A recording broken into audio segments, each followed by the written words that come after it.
Sunday morning. Yes, I'm going to bring Nancy. Welcome, everybody. My name is Shwa with Avantpop Bookstore. Welcome to Poetry Arcade. So glad you're all here. This morning's been flying by, and that's what happens when you don't go to bed till the morning. But as we get started, before we get started, I'm going to have Nancy come up, and she's going to do a little something special after some announcements. So, please, Nancy. Woo!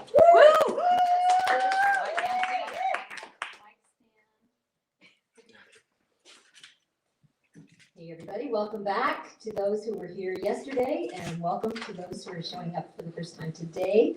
My name is Nancy Good. I am the gallery owner for this space, Core Contemporary. Just coincidentally, very coincidentally, the timing was such that this is also my artwork that's up. I rarely do solo exhibitions in the space. Last time was 3 years ago in Las Vegas, so during pandemic. So that'll tell you. First time here in this and definitely first time here in this space. So a little bit about the space. I've got a nonprofit that supports local artists. Well, actually, the gallery supports local artists as well. So an artist residency program, a small retail space with all local art. So if you're still shopping for Christmas, there's art over there. My working studio is in the back. I call that the kitchen of the gallery, and as with any kitchen, you're welcome to go back, check things out. I never know what's cooking back there. So, also thanks to Avantpop for being such a force of nature for the spoken word, the written word, the recorded word. All the things that help us express who we are as human beings, and it's important that we be able to express ourselves as human beings. I do have a blatant plug for the little tip jar that's back there, because I don't do this without the support of the community. The nonprofit definitely needs support. Everything that we see here costs money, and usually it's out of my pocket to make opportunities for other people. So any little bit of support really, really does help. And with that, I did want to say I was delighted by the synchronicity of the podium being in front of this piece, which is called Collective Catharsis. There is a poem in that piece. It's hidden in the red banding, and I alluded to it yesterday. There were a few people that were crawling around, which I love, because I love the ability to interact with work that's even two-dimensional. We sometimes don't think about those two-dimensional planes as having more depth. My artwork is always hiding something that you can't see unless you shift to a new perspective or look at it under a new light, which then further expresses the invitation for the viewer to take that idea out into the world with them, to look at something under a new light, look at something from a new perspective, because we don't know everything about everything. And if we think we do, we miss out on a whole heck of a lot, and we limit ourselves. So with that said, I'm going to read you this poem. This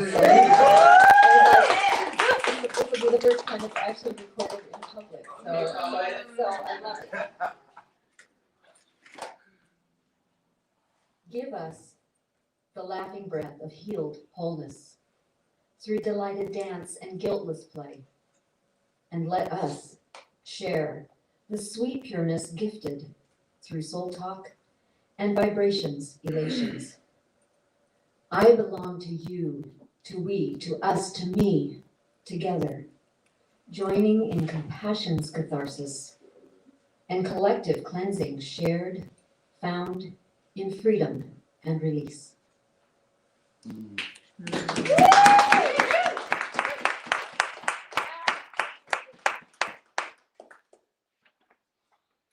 Nancy. That was great.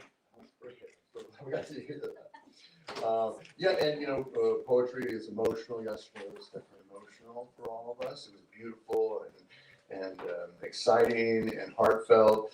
And along those lines, Nancy and I were having a conversation this morning about how difficult it is to put on these type of events. And they cost, and they got all that involved, and we were joking that we're not sure we're gonna make rent next month. So So please, the donation thing's serious, a buck here, a buck there. I mean, we're stoked. We love supporting our artists. We were so happy yesterday to see everyone buying tokens and hooking up the artists. You know, the artists did really good yesterday, and that's kind of why we do this. But you can help us, our storefronts out too. All right. Before we get started, I thought I would do some poems myself. Yesterday, my focus was family. We did family. Poets are kind of like a big tight family here in Las Vegas, and even though we're in different groups, we all kind of intermingle, and it's a beautiful thing.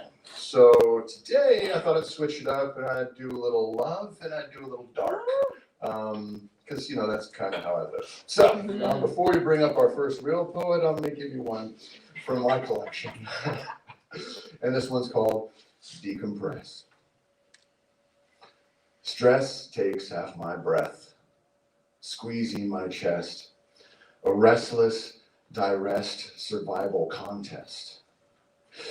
Breathe deeply needs to be my mantra, repeated unconsciously, constantly, consistently, for me to be a finalist in this reality, a participant, if only momentarily.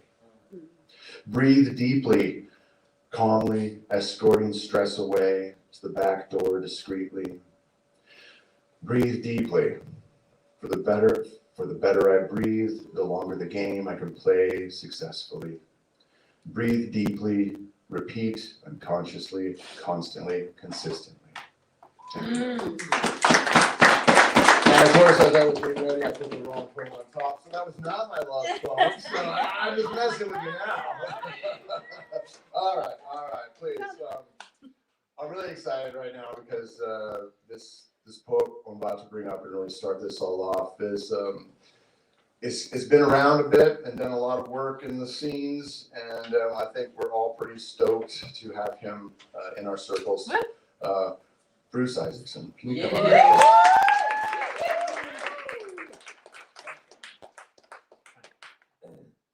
Yeah, a lot of miles on. Here we go. So I just want to, I'd like it not all to be like, well, we should have fun. So. Yeah. Okay? Yeah, let's have some fun. So I better get talking because otherwise I'm going to be like over my allotted time. So this poem is called, this is a short one. Push one for Bolshevik. Push one for Bolshevik. Push two for Triceratops. Never have so many provided so much to so few. Never have there been so many phones. We call them to care for the sick. We call for some sort of justice. No one should die in neglect. We call out to the future and receive voicemail. Push one for Bolshevik. Push two for Tyrannosaur. To be young again, push three. Sorry, that is an invalid number. But you are very important to us. Push one for Bolshevik.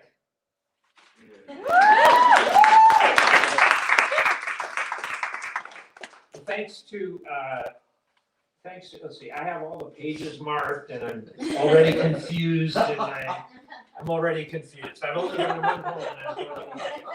Okay, so here is the second poem. So thanks to, you know, bunches of you, I got to read from the first one of this section at the campfire reading, but the last of his feature. James is going to do one on next week. That I'm sure is going to be there. This one, but this is the second poem from a group that's called Prayers. And this one's called When the Song Stops. He hadn't paid his insurance bill end of the month. That's how I know. Death caught him unaware.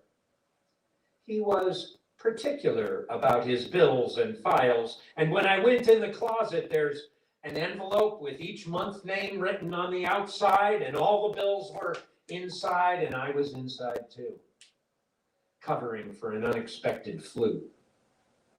Now here I am, sorting the bills of another person taken by an unexpected swarm of police lights mounted on shotguns.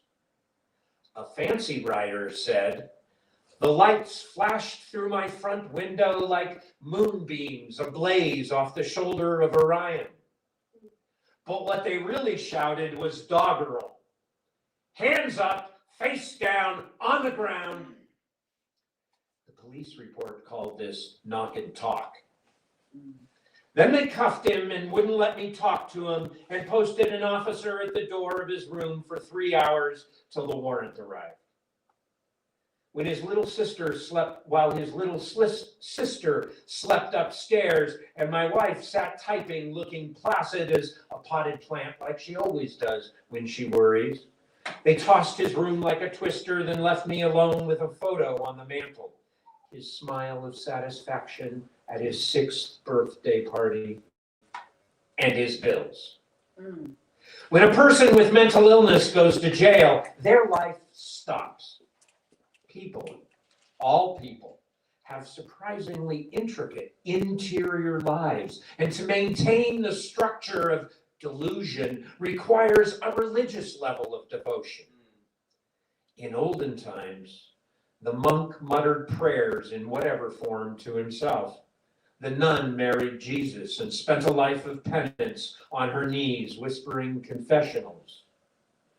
Well, who knows what information about the rest of us was or is sent to God from the lips of those in the pangs of suffering.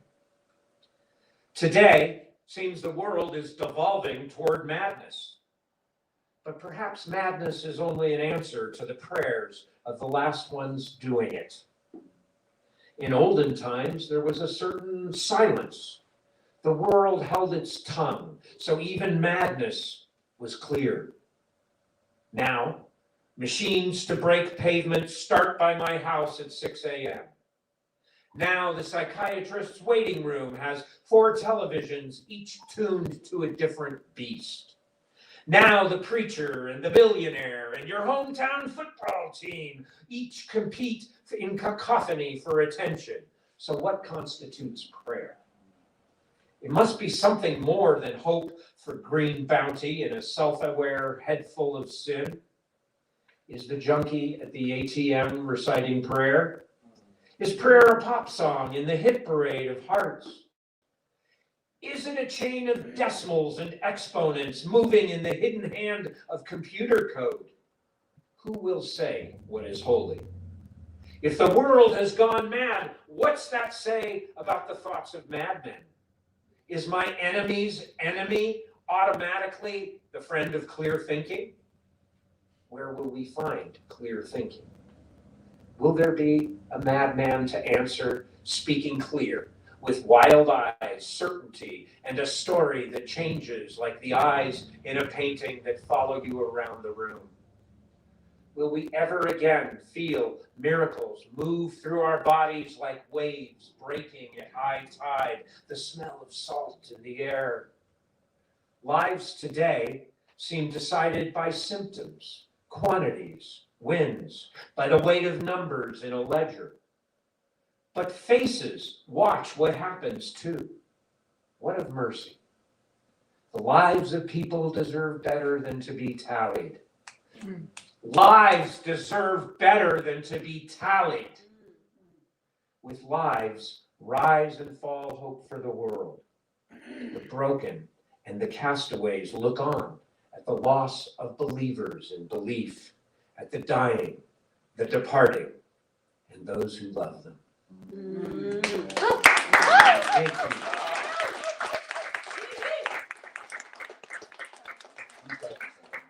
All right, I'm gonna keep this rolling. Andrew, are you out there? Andrew, Romanelli, everybody.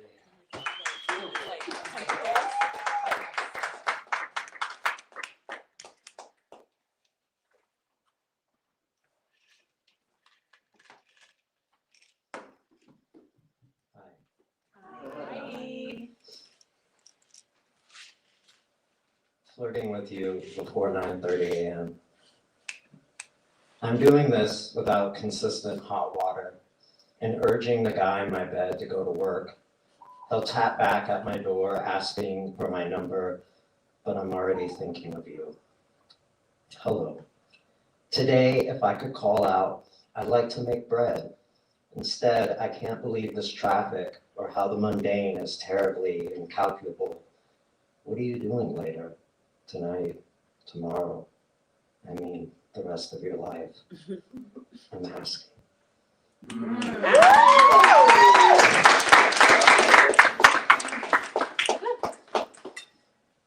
My love and I, we are boxing clever, reaching out to gauge our distance, numbered streets, Maryland Parkway.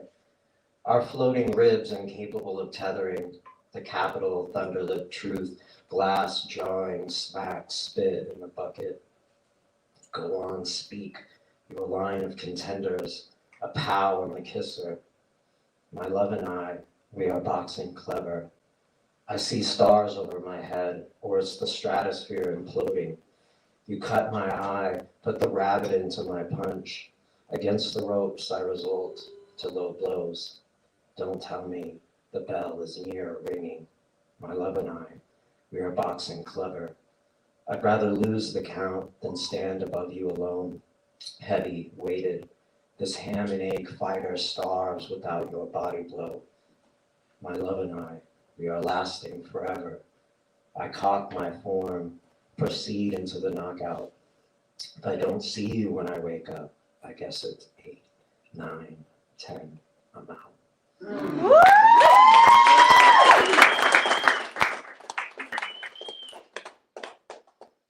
This is from my book, Rocket. Ow! Eggs in a basket. Ring finger, rockless, pulls the stagnant, pale gold pool caught in the thin throat of the last unbroken champagne flute. Lapping against the glass, each rise of tide washes the fingerprint before it away. The flute is emptied with the upturn of the stem. The party is officially over. 26 after 7, anti-meridium. The mouth is used to screw a hole through the center of a thick toasted slice of rosemary pool. The man recommends throwing something on other than the warm sun, so the woman can ask the neighbors with the chickens, what do they call them? Oos. The man's blue eyes come between the red tomatoes he is slicing and plating with kisses of pink Himalayan salt. The woman, returned, carries eggs, a palette of shades, emblematic of her in winter, spring, and summer. The man lays a fat stamp of butter on the skillet. It skates in swan-like swoops. He slaps on a slice of bread, receiving hisses, little wisps of steam sponged and settled. With a crack, he lays a bright orange sun centering jiggly light in the bread frame. The woman has it under her nose, on her plate, at her table, before the man can trade eyes across from her. She tears into the whole affair with her fork, taking uneven bites as the yolk flushes out like a prodded confession. It's all over, the lower lip, her chin. It has even fused a few rebellious strands of her hair to the left cheek. He offers a hand to take it away, but they are far beyond that now.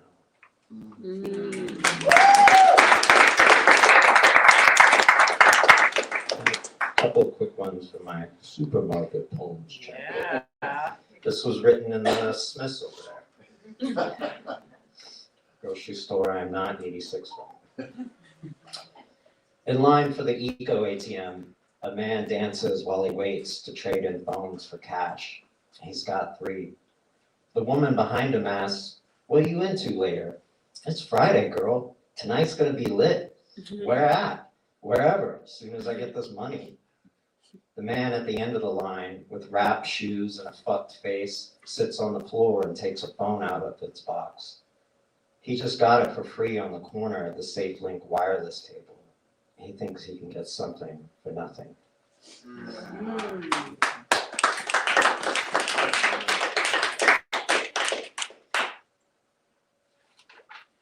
And I'll close with this. This is just to say, standing next to the rotting plums, where the fruit flies and the wine gnats make love, that we're all losing our shit. No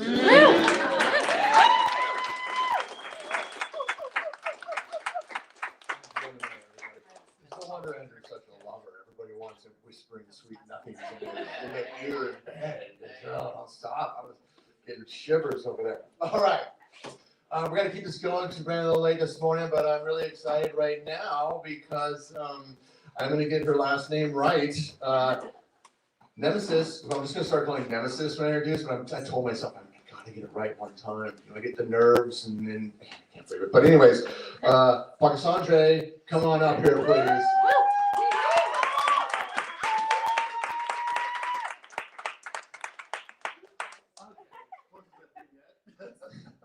Pocasangre. Yeah, okay. So easier. Nemesis, Pocasangre. everybody. I don't think I ever said how to pronounce it. That's why. So Yeah. I appreciate it. Hi, I'm Nemesis. For those wondering, yes, that is my real name. I didn't really know what to read for today, so I'm just kind of gonna wing it. But I'm gonna start with my absolute favorite thing that I ever read. So wrote. This is consumed. Yes. I love you. I love you in a way that utterly consumes me. I love you. I love you in a way that makes me wish I could consume you. I love you so greatly that I never want to lose you. I wish for you to take a final breath so I can cut you piece by piece and swallow your flesh so we can be one forever. I love you. I love you, and if you were to leave me, I'd leave this world and cease to exist, and my final wish would be to have my body grounded up, shaped into a patty, and sent to your doorstep. You'd have no clue that the meat you've cooked is my flesh. You'll chew me up and swallow me whole, consuming what you don't realize to be the love, the one who loves you completely, and you'll be tied to me eternally, my body and your body, forced to digest the love I tried to inject. I love you, I love you, I love you. Please don't ever leave me.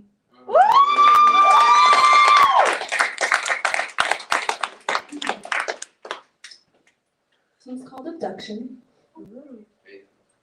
I think I was abducted as a child by otherworldly beings, beaming me up in the middle of my sleep and wiping away my memories, leaving me to harbor a parasite that they embedded into the pit of my stomach, growing and feeding, making me sick, sucking away at all my energy for years and years, causing multiple growing pains, but the kind that constantly causes aches inside my blurry brain. They hammered nails into my skull, 1, 2, 3, they sang, hoping that when I reach a certain age, I'll be able to continue their race, causing sudden blindness on random days when I become too filled with glee from positive possibilities. And the parasite inside me, slowly killing me in order to one day take over, has been releasing poison, causing me to scratch at my skin until raw and bleeding, leaving me pleading for normalcy. I often wish that maybe in my next sleep, these otherworldly beings will visit me again and take back what they've cursed me with, but it's hard to believe they could show mercy when I rarely show it to myself. I guess I'm the perfect specimen, just look at the mess I've been. What's the point of stressing when I'll probably be better off becoming the vessel to relish vengeance in?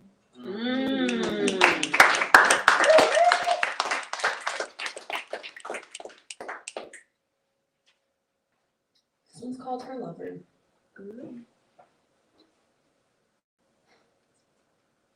There's a shed in my backyard of the home I grew up in. It used to be a happy place, covered in dirt and sort of abandoned, but still a place that was once safe. Now as an adult, this place lights up in a terrifying way, warm threatening light, peeks through closed windows, and a voice that sparks anger speaks out loudly. In the shed of my present life is the only person I hate, the only person who fills me with rage, a man so vile, so twisted in his narcissistic vision, he doesn't care for anyone but himself, so consumed by greed and false wealth, and this soul-sucking man has somehow converted my mother into being a narcissist lover. And I have these dreadful fantasies of wishing I could fight back, slapping such a smug face that boils my blood. I swear if this was a cartoon, you'd see steam leave my ears anytime I'm forced to hear this idiot man speak. The person I become when I'm in his presence is someone I try to never be, But you see, this idiot man really gets my heart racing, and not in a good way. It's the kind that forces you to hold back, but there's so much adrenaline, and all I want to do is yell in his face and tell him to go the fuck away. How could I not be full of hate when all that leaves this idiot man's lips is nothing but utter bullshit at the face of a woman I have nothing but love for? Speaking to her like she's the idiot one, speaking to her in venomous ways about how dare she not have food made and how dare she not have all his shit in the right place. I get nightmares of this man and the way he once told me that I should suck up my sadness after the death of my father because I shouldn't let others see me in pain. And it was that day almost 8 years ago that I swore to myself that I would never speak to such an idiot man no matter how much of an asshole it makes me, because it's okay. Because I'll gladly hate the narcissistic soul sucker. Woo!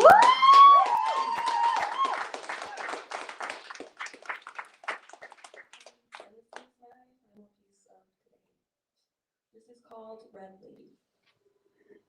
There's a lady dressed in red, and she's come to take my head, painting me in the blood she weeps, blocking my sight with torturous light, lost to the world around me.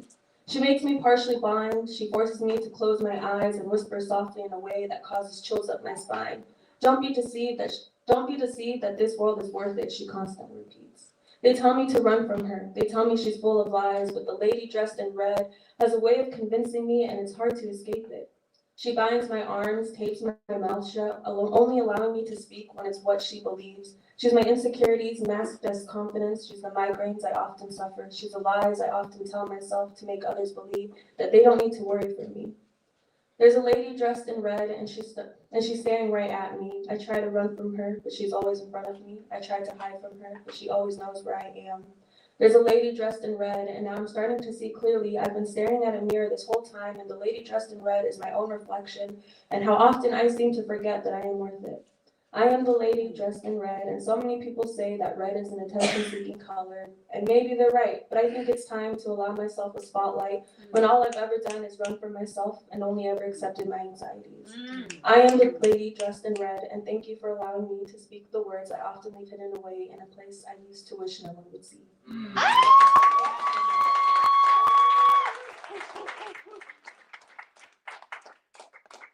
Nemesis. I like to take credit for Nemesis. She came into the bookstore, and I just knew she was a poet. I said, I want poetry from you. Submit to our zine, and she did. And so I'm so glad she's still doing it. All right, I can't waste much time. Okay, we're not running as far back as I thought. Well, great. I'll take a few breaths and invite up. Join us again for the second time this weekend. Please help me bring to the stage the secret poet. Hello.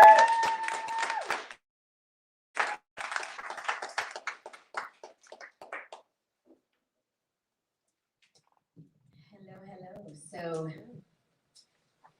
I am the secret poet, and can I get a shh? It's a very intimate venue, and I'm going to tell you some of my secrets, but you have to promise not to tell, okay? So yesterday, I was a little emotional yesterday and a little crying from places. So today I thought I'd do something a little different. So I was in a store, and they had this beautiful display of these plants and all these succulent cactuses, and I just witnessed a lot of people going up and just handling them all over. And I thought, And that's where this piece came from. Dear human, from the cactus, admired from afar, my beauty pulls you in. And as you get closer, your hand reaches out, and you want to touch me. And if you grab me like you own me, like I am already yours, be careful, because if you get hurt, it's your own fault. You must learn how to touch me, learn how I like to be handled. And I don't need much, you see, but what I do need is essential. And I will find it. I will survive. But maybe I don't want to just survive. Maybe I want to flourish. And if you treat me right, I will flourish and grow. And you can take me along with you, and I will make your house a home. Mm.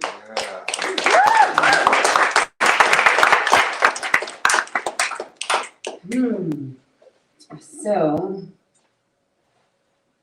I also, sometimes writing is fun, especially from, like what Nancy was saying about a different perspective, things that always been or you thought always have been and maybe have just been really misunderstood. So this one is called April Fools. Mm. The jester is the ultimate joker, bringing amusement and joy as he enters, so full of laughs, no one can possibly take him serious. He's a clown, a comic, a fool, a buffoon, free to waltz through almost any room, and no one would ever suspect that this more likely social reject held a higher purpose, a mission, without creating any suspicion.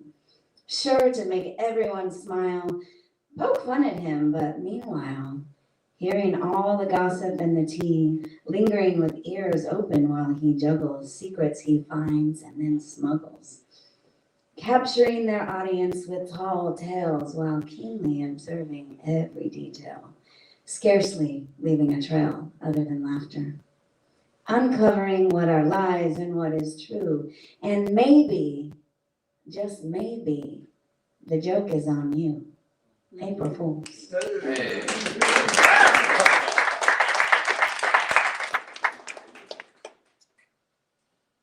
right, and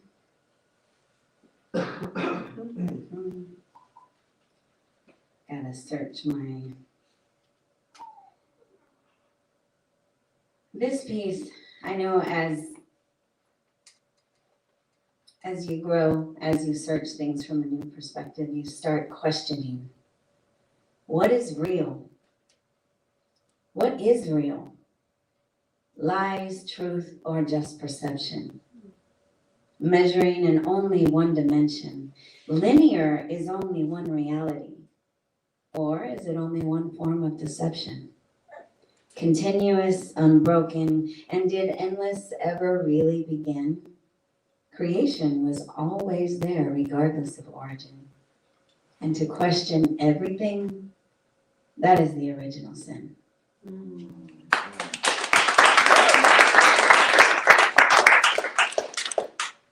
All right, and this piece, a bunch of thoughts I threw together.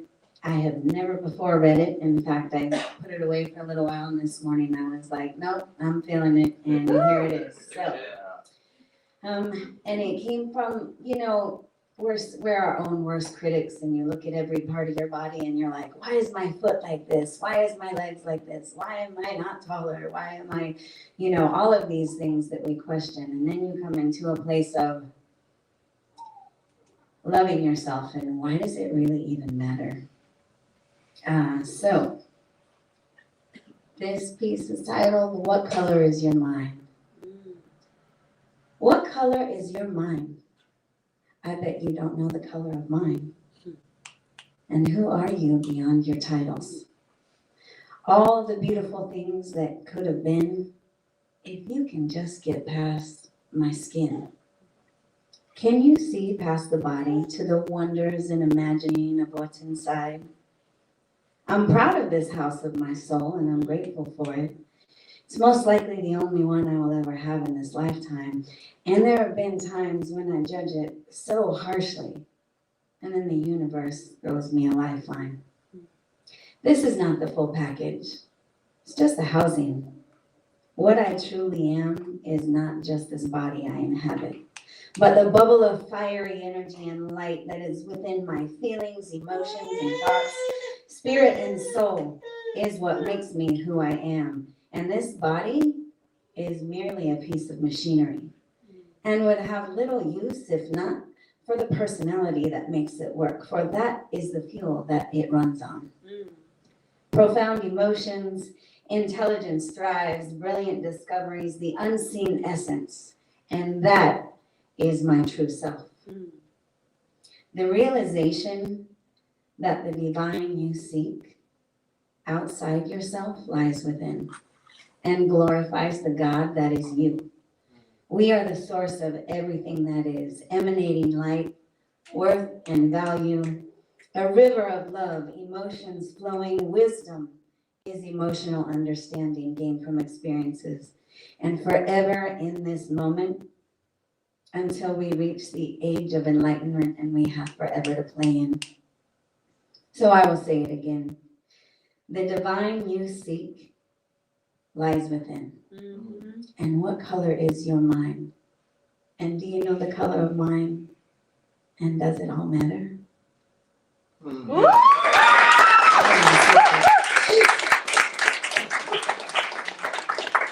you so much for holding this space for us. We appreciate you all so much. Thank you.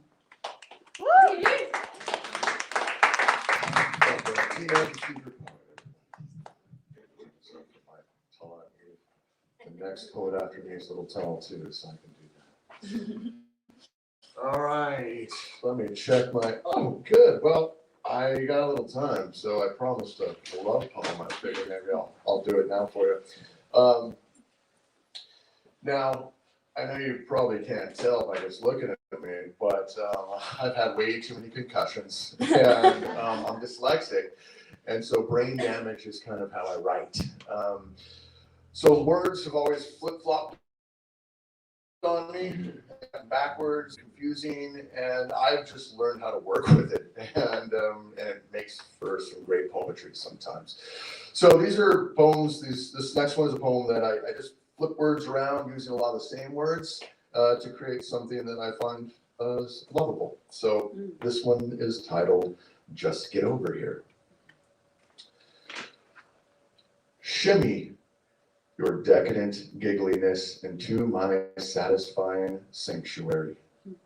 Glide your shimmering debauchery into my gratifying grotto.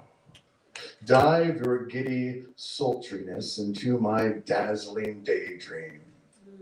Shimmy your giddy debauchery into my gratifying grotto. Glide your decadent sultriness into my dazzling daydream. Dive your shimmering giggliness into my satisfying sanctuary. Dive, I read that. Shimmy your shimmering sultriness into my satisfying, that's why I don't look up. Sanctuary. Glide your giddy and gratifying grotto. Dive your decadent debauchery into my dazzling daydream. All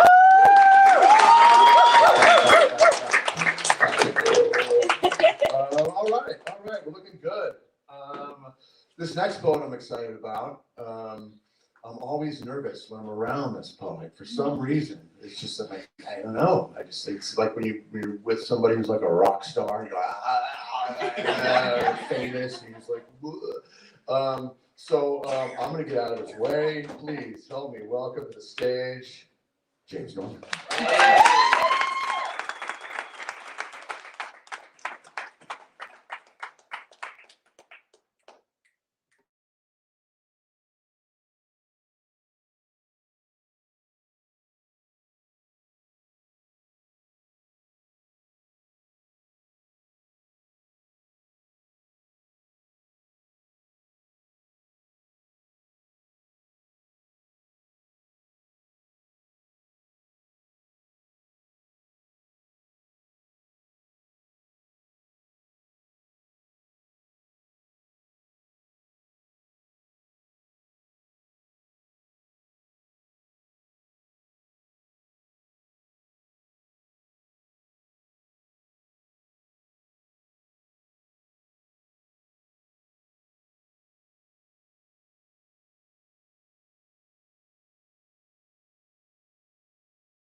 James Gordon, everybody, yeah.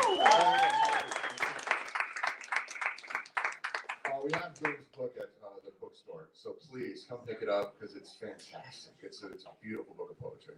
All right, well, let me see where we're at. Oh my goodness, I'm gonna give you one more. I got a little time today. Hey. Same. Yeah, well, I explained how I write, so this is along the same lines. It's kind of a love poem, I think. Bedtime. Your warmth is a comforting blanket that slips under and over my skin. Tucked in at the toes when it's cold, draped over my layers of skin. Your love is the perfect pillow to calm my internal spin. Comforting my worried thoughts, relaxing my external spin. Your warm, pillowy love blankets me with comforting layers that slowly evaporates when you're not there. So slip under and over, drape your skin in mine, and we'll spin off into eternity each and every night. There you go. All right, well, that's round one. We've got 2 more rounds coming up. Please head on down to the bookstore. Enjoy the art here. Nancy has a restroom here. We have a restroom key to sit into. There's water at the bookstore. I believe the coffee truck should be here now. All right. No? Oh, there's Paso Bocas right down here. It's a beautiful, wonderful Colombian bakery that's got fantastic coffee. Do they have coffee? Oh, it's desserts and tacos. Okay. Yeah. Coffee. They have coffee at, yes, Paso Bocas. It's good. It's Colombian coffee. It's delicious. All right, folks. We'll see you back here at 12:45, folks. Thanks so much.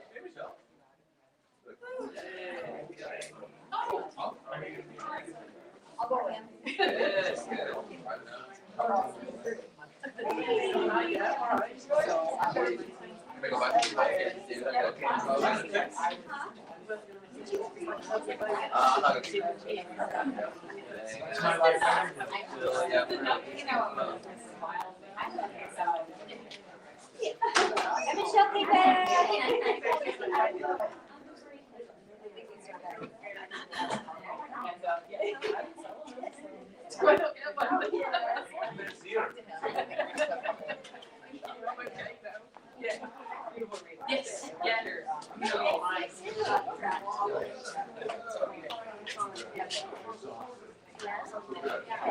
I'm right high up this.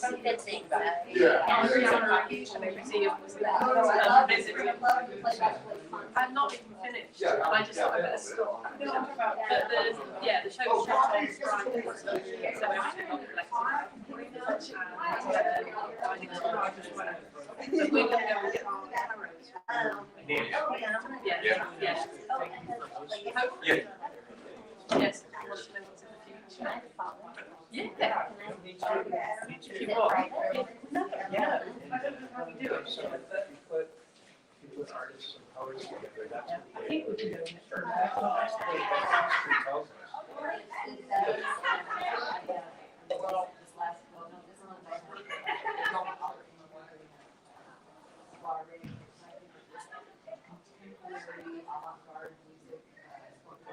Okay. Cool.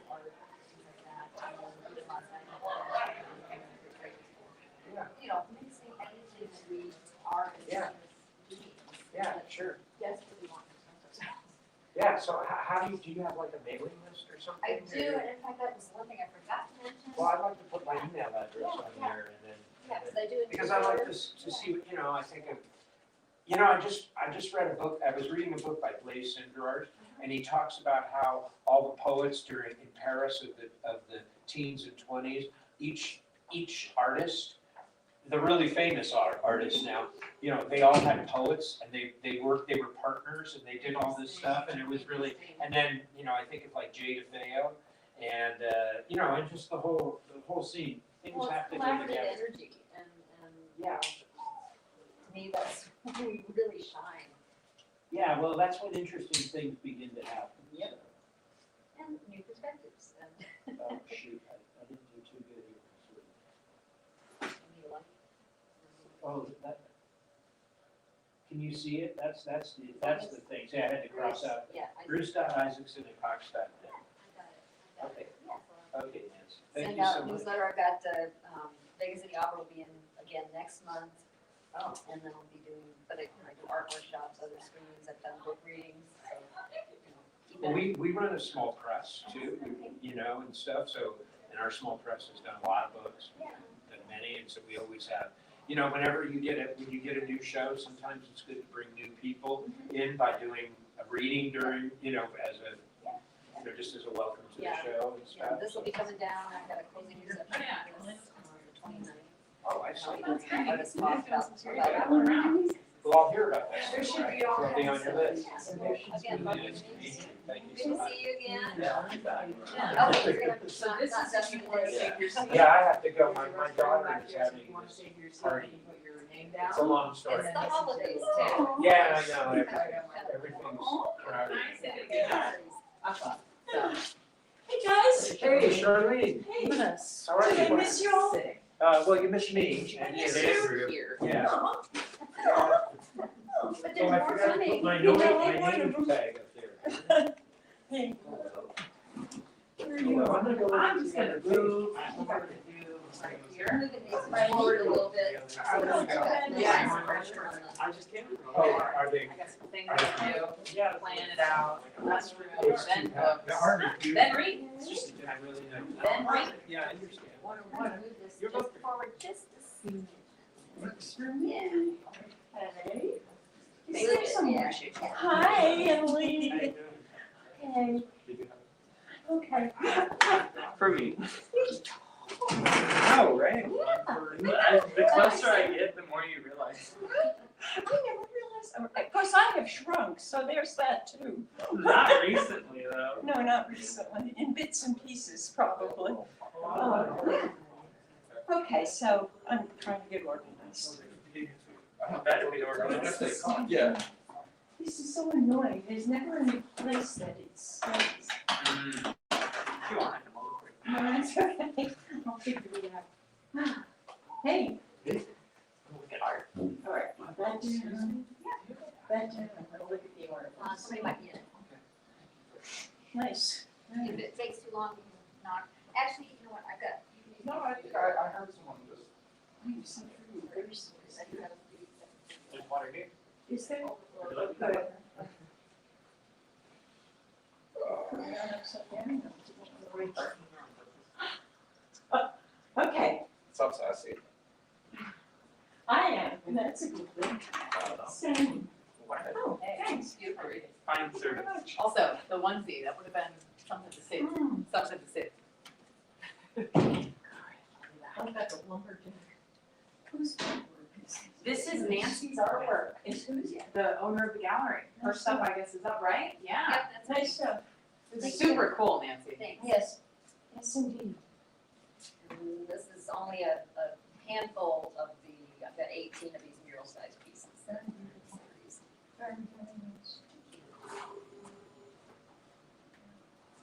Do you also show other people's work as well? I mostly show other people's work. I don't normally show my stuff in my space, because we have too few spaces to show the talent that we have in Las Vegas. Yeah, so it's a curated space. It allows the pressure to come off artists to have something that's like retail viable. It's storytelling, it's experimentation, it's concepts. So I have a lot of really tremendous art that people wouldn't see in other galleries. Do you ever do photography? As far as exhibitions, yeah, I'm also a photographer. I don't do many. I'm gonna be doing a show with the women's photography group that's in Las Vegas next year. So, and then I do one group show every year that a lot of photographers. Wait, I'm sorry, what is your name? Nancy Good. Nancy, Charlene. Very nice to meet you as well. Yeah, you missed the introductions earlier, so. Yeah, That's we'll okay. do it again, I'm sure. Well, yeah, well, it was me introducing the space. Oh, you'll do it again, Yeah, I'm sure. I'm not. You're not, we're not gonna do No. it, we're just gonna get up and do it. Yeah, And look Shwa kind of, guesses everybody everybody knows where they are, sort of. Okay. Yeah, I'm impressed with your thing, it's very nice. And then my working studio is on site, which is how I'm able to actually facilitate this, because otherwise I mean, it's You have usually, big enough space for your big ones, huh? yeah, for painting. I've got one, the 18th one is on the wall right now, being created. And, You work on canvas? Yep. Oh, for a moment I thought it was leather. nope, it's canvas. Depends on what mediums I use, that takes on a certain patina or appearance. Nice. I actually have a poem hiding in red ribbons. Hello, hey. I'm good. Are you feeling better? I am so much better. Good. I think I ate something that wasn't. I feel much better. Okay, well, hopefully I can get this. Don't worry about it. Yeah.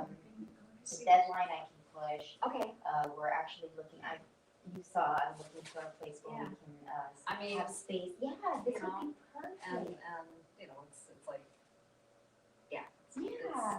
I don't know what's up next month. I'm tying, or hopefully tightening the artist who I wanted to come in. It's like I've been waiting for 3 weeks. It's like, we have to talk. You know, I really want you, now.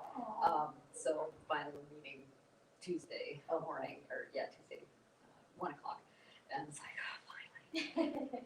Hopefully, it's like artists are like cats, herding cats. Oh, yeah. Creators are like herding yeah. cats. We like, have so many things going, and then, oh, wait a minute, there's a deadline? Yeah. Oh goodness. Yeah. Yeah, That's but my life yeah. too.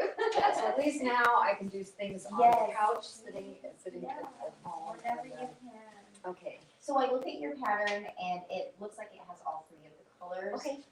But each square usually only requires 2 skeins. Okay. So since you have 3 colors, I got you one of each. That Okay. should cover everything. Okay. But if you need more of any of the Okay. colors, let me know. Okay, yeah. So I was trying not to panic. I'm like, I'm so far behind, but anyway, but. Yeah, no worries. No worries about that. And then we'll talk more about sewing day. That would be really great. Yeah. And then I'm looking for places. I'm trying to connect with Planned Parenthood, the Okay, center, and nice. those types of Nice. places. Nice. Hopefully we can install there for a couple days. Great, maybe. great. Yeah. It's I mean, and exciting. we can figure out, pop-up stuff, depending on, gallery schedule, exhibition schedule. There's creative ways to do that too, so. That would be great. I mean, if we can display it right outside too for even a couple hours, Mhm. that would be amazing. Yeah. Yeah. And you okay after UNLV too? Oh goodness, it was very unnerving since we were just down the street from it, and we heard everything. I know, and I was just like checking in with her, it's like, are you okay? Because it's like, Thank you for reaching out. well, yeah, and everybody has their own little response to those triggers. It was No, definitely literally, cool. no pun intended, it's just, Yeah. yeah, I can grab that, Charlene. I hate that damn thing. One of these days, I think I'll get one of those things Ones that that have the stand up. face, Yeah. that have the- I'm gonna That's have to neat. deal with that. I like those better. You don't lose them. They're Yeah. always next to you. It's sort of like not wanting to give in to something quite as permanent. So I kind of. Denial is a really Denial, fun right? relationship It really to is. have. I mean, I found close relationships with denial myself. Oh yeah, and we go through it all throughout our life. Yeah, I mean, I can take denial from somebody else, when I submit and I have things declined, I'm cool with that, but for me? It's like, what do you mean my body? No. You're under my control. Excuse me? Very I true. say what you do. What, you wanna stop now? Oh goodness. Well, I'm gonna get out of here. I have other errands to run. Always busy, no Yeah, me, I know. running around all the time. But it was great to see Good you. to see you. Let me know if I you will. need any help, Yeah. and I'll come running over. I'm just down the street. I mean, the last crochet project I did was for you. Oh my gosh, and it was amazing. It's still displayed at Lulu, so Oh, whenever you want to go visit it, it's there. Yeah, and I made some more of the You big have. blanket yarn. That's awesome. It's so beautiful, and I'm still waiting for, completely blank, I can see it written. I'm just, Zero. yeah. Plans about, Oh, about yes, collaborating yes, with, I'd love to see it. seeing what would happen, you know. Yes. Oh Dipping my in God, and that's so inspiring it, exciting. so I need to remind It's her, just like, good to be able to. Yeah, no, for sure, let me know, and I'd love to come see you. Yeah. All right, well, have a good day, and Holiday great toys. event. it's been, yeah, we just finished the Why first are we round. jerking How exciting. Yeah. All right, well, I'm sure I'll reach out to them. Right. You have a good one. You know, He says, have a good day. bye-bye. Yeah, but if you want meanings of it, right? Yes, or else you're not happy. There's, I'm still trying to write more about that.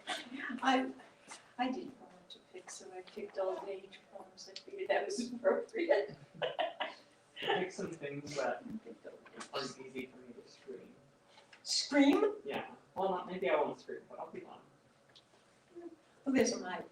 Oh. In a space this size, I don't need. I'll be polite on it. Just, isn't it terrible? It just, I just want to do it. Okay, let's do it. Do you have a lot planned for the day? My son was in from, let's see, he was, first he came in from LA, then he went from LA to here, and then from here to Miami. And then from Miami, he decided to take a side trip to Orlando. Then he went back to Miami. Then he came here, yeah. So my house, I mean, he left it pretty well, but my house looks like a tornado blew through it. And I have little bits and pieces to do. I have laundries to do. I'll be up to you. Oh, yeah. And just stuff, just stuff. So I just wanted to get it done before the start of the week, and then he's trying to figure out, well, he'll drive back here from LA, pick me up, and take me into LA. Bouncing It's like, everywhere. I'm like, okay. I haven't been to his place. How old is he? Well, he'll be 40, but he's like 12. Yeah. In real life. Like, In real life, he's an art, he's a creative. That makes sense. He's a creative, so just, Has a different well of energy. oh God, yeah. And he looks like he's 25, he always gets, I'll show you. He looks very young. Mm. So he's got a bevy of teen viper women. So you just want to get it over with, or you're gonna have fun. No shot that man is 40. No fucking way. No. See what I mean? No. I don't believe you. That's like a model or No, something. yeah, that shot, that picture, that photo was taken maybe a few years back. But yeah, so that's what I deal with. Wow. That's the bane and the love of my existence.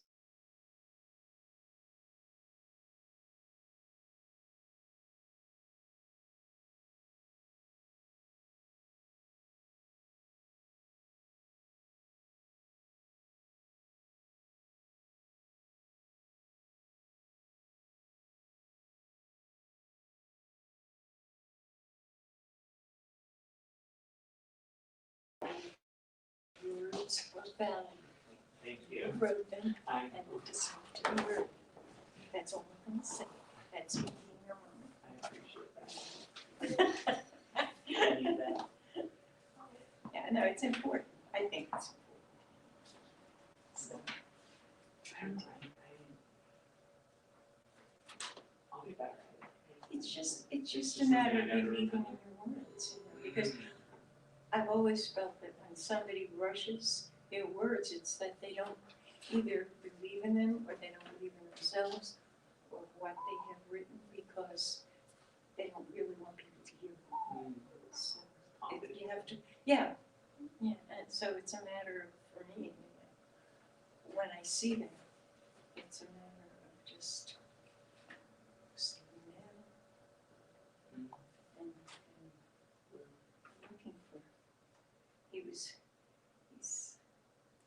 friends of band. And I haven't read that. I'm gonna be like reading quick just because I know I'm on time. it's only, it's a 6-minute thing, so. Okay. Who is this thing?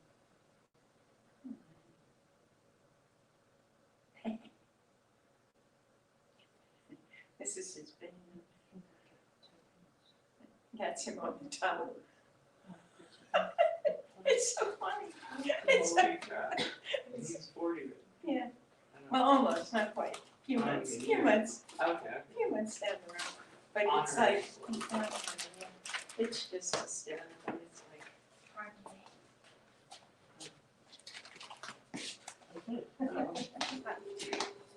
I'm gonna go next door and get some tokens. Adrian's gonna stay here and stare at you.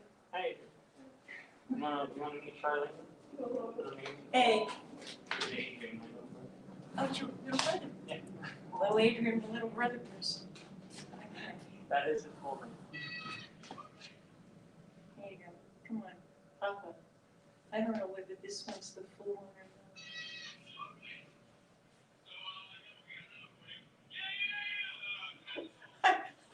So, I'm gonna go to LA and put myself into that. I said to him, do you see me going to Dirty Mondays or Lady or Madam Science? I mean, I just don't see it. Do you see it? That's just I didn't see it, hilarious. but It's just so weird. it's just told me it It's sounds just so. good.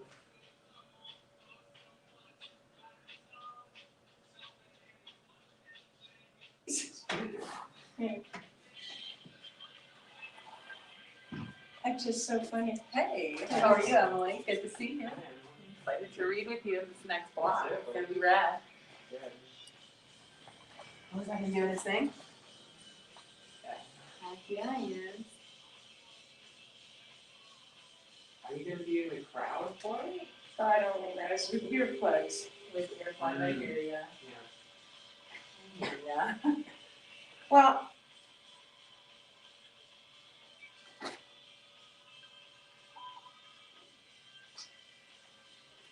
how did I throw that? I am proud of him. Boom. Doesn't seem like it worked.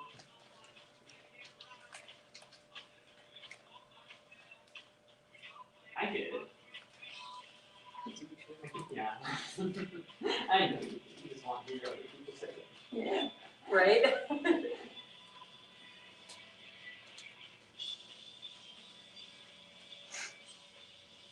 He's like living the dream I wanted to lead when I was a young person.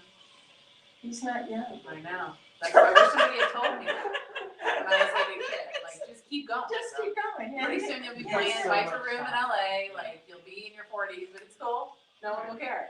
No, he does. Who's gonna ask? Who's gonna ask? My students ask me It's now. so They're funny. like, I'm like, I don't, actually, I don't mind the music. 33. For you. Still. That's not very old. No, but to them, but they just, you Oh, know, well, you're yeah. not like Yeah. 20, you're like 100. Yeah. You know, so Yeah. Yeah. It's one time for food. So what they can remember. what they can remember.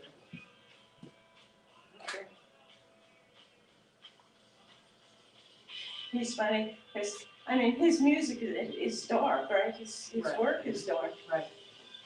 So when I read him my poems, he always says it's like this in the cemetery.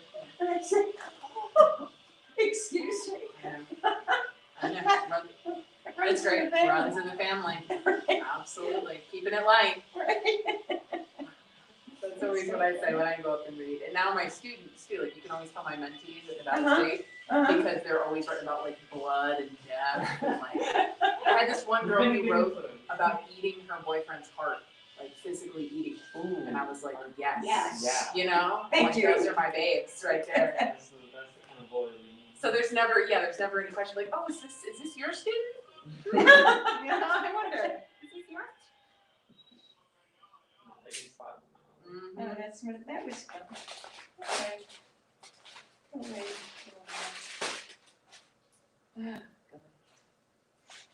So, yeah, that's my project. Good work. Yeah. Check out the silly picture of Andrew and I with our boats. I have to like get down. How did you get so short? I just like squatted. I was watching his book, his beautiful cover, like with that, you know. I totally forgot to bring any of my books in. Totally, I just walked out of the house. Sure. That was the answer. Poems, so I just- I had to take two, that's the only reason I remember. I didn't intend to just. Yesterday I had just the one that I had read with, Uh-huh. and somebody's like, can I buy your book? And I was like, here, and then they then moved me $10, and I was like, catch you later. So today I was like, you better I bring totally forgot. Better I bring some. totally forgot, and I don't have any in the car. I intended to put stuff in the car, I just. Well, I would argue Shwa will carry it, just when you can come back to this area, Yeah. he'll put them out for you. Yeah, He bought them for me wholesale, I signed them. yeah. I should do that, I really. Mm-hmm. And he's got a whole little zeitgeist area. He's got me, he's got Andrew, he's got James, he's got Heather. He's got, I should do that. yeah, so you got time. You got time. I'm gonna check out, there's a poem apparently that lives In inside. the red I'm ribbon, gonna I started check it seeing, out now. yeah, Oh, here we go. you see it? Wait, where do you see it? Yeah, right here, it's in red. It's in red on red. Collective Oh. verses. I thought it was like Give a. us the laughing breath of healed wholeness, ooh, through delighted dance and guiltless play.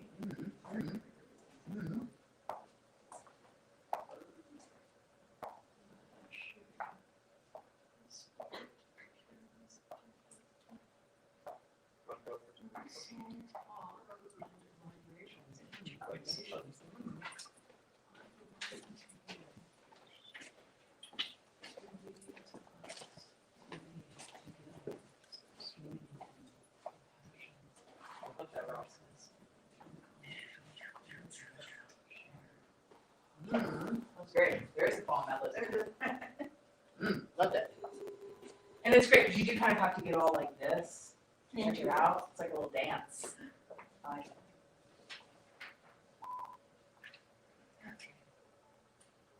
Well, I'm gonna start off standing, but I'll just grab the chair. Okay.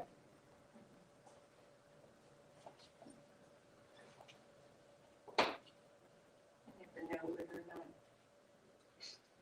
the leg, foot, or back is gonna give it a first. I imagine Norm will be ready to set you up. I think I saw him inside.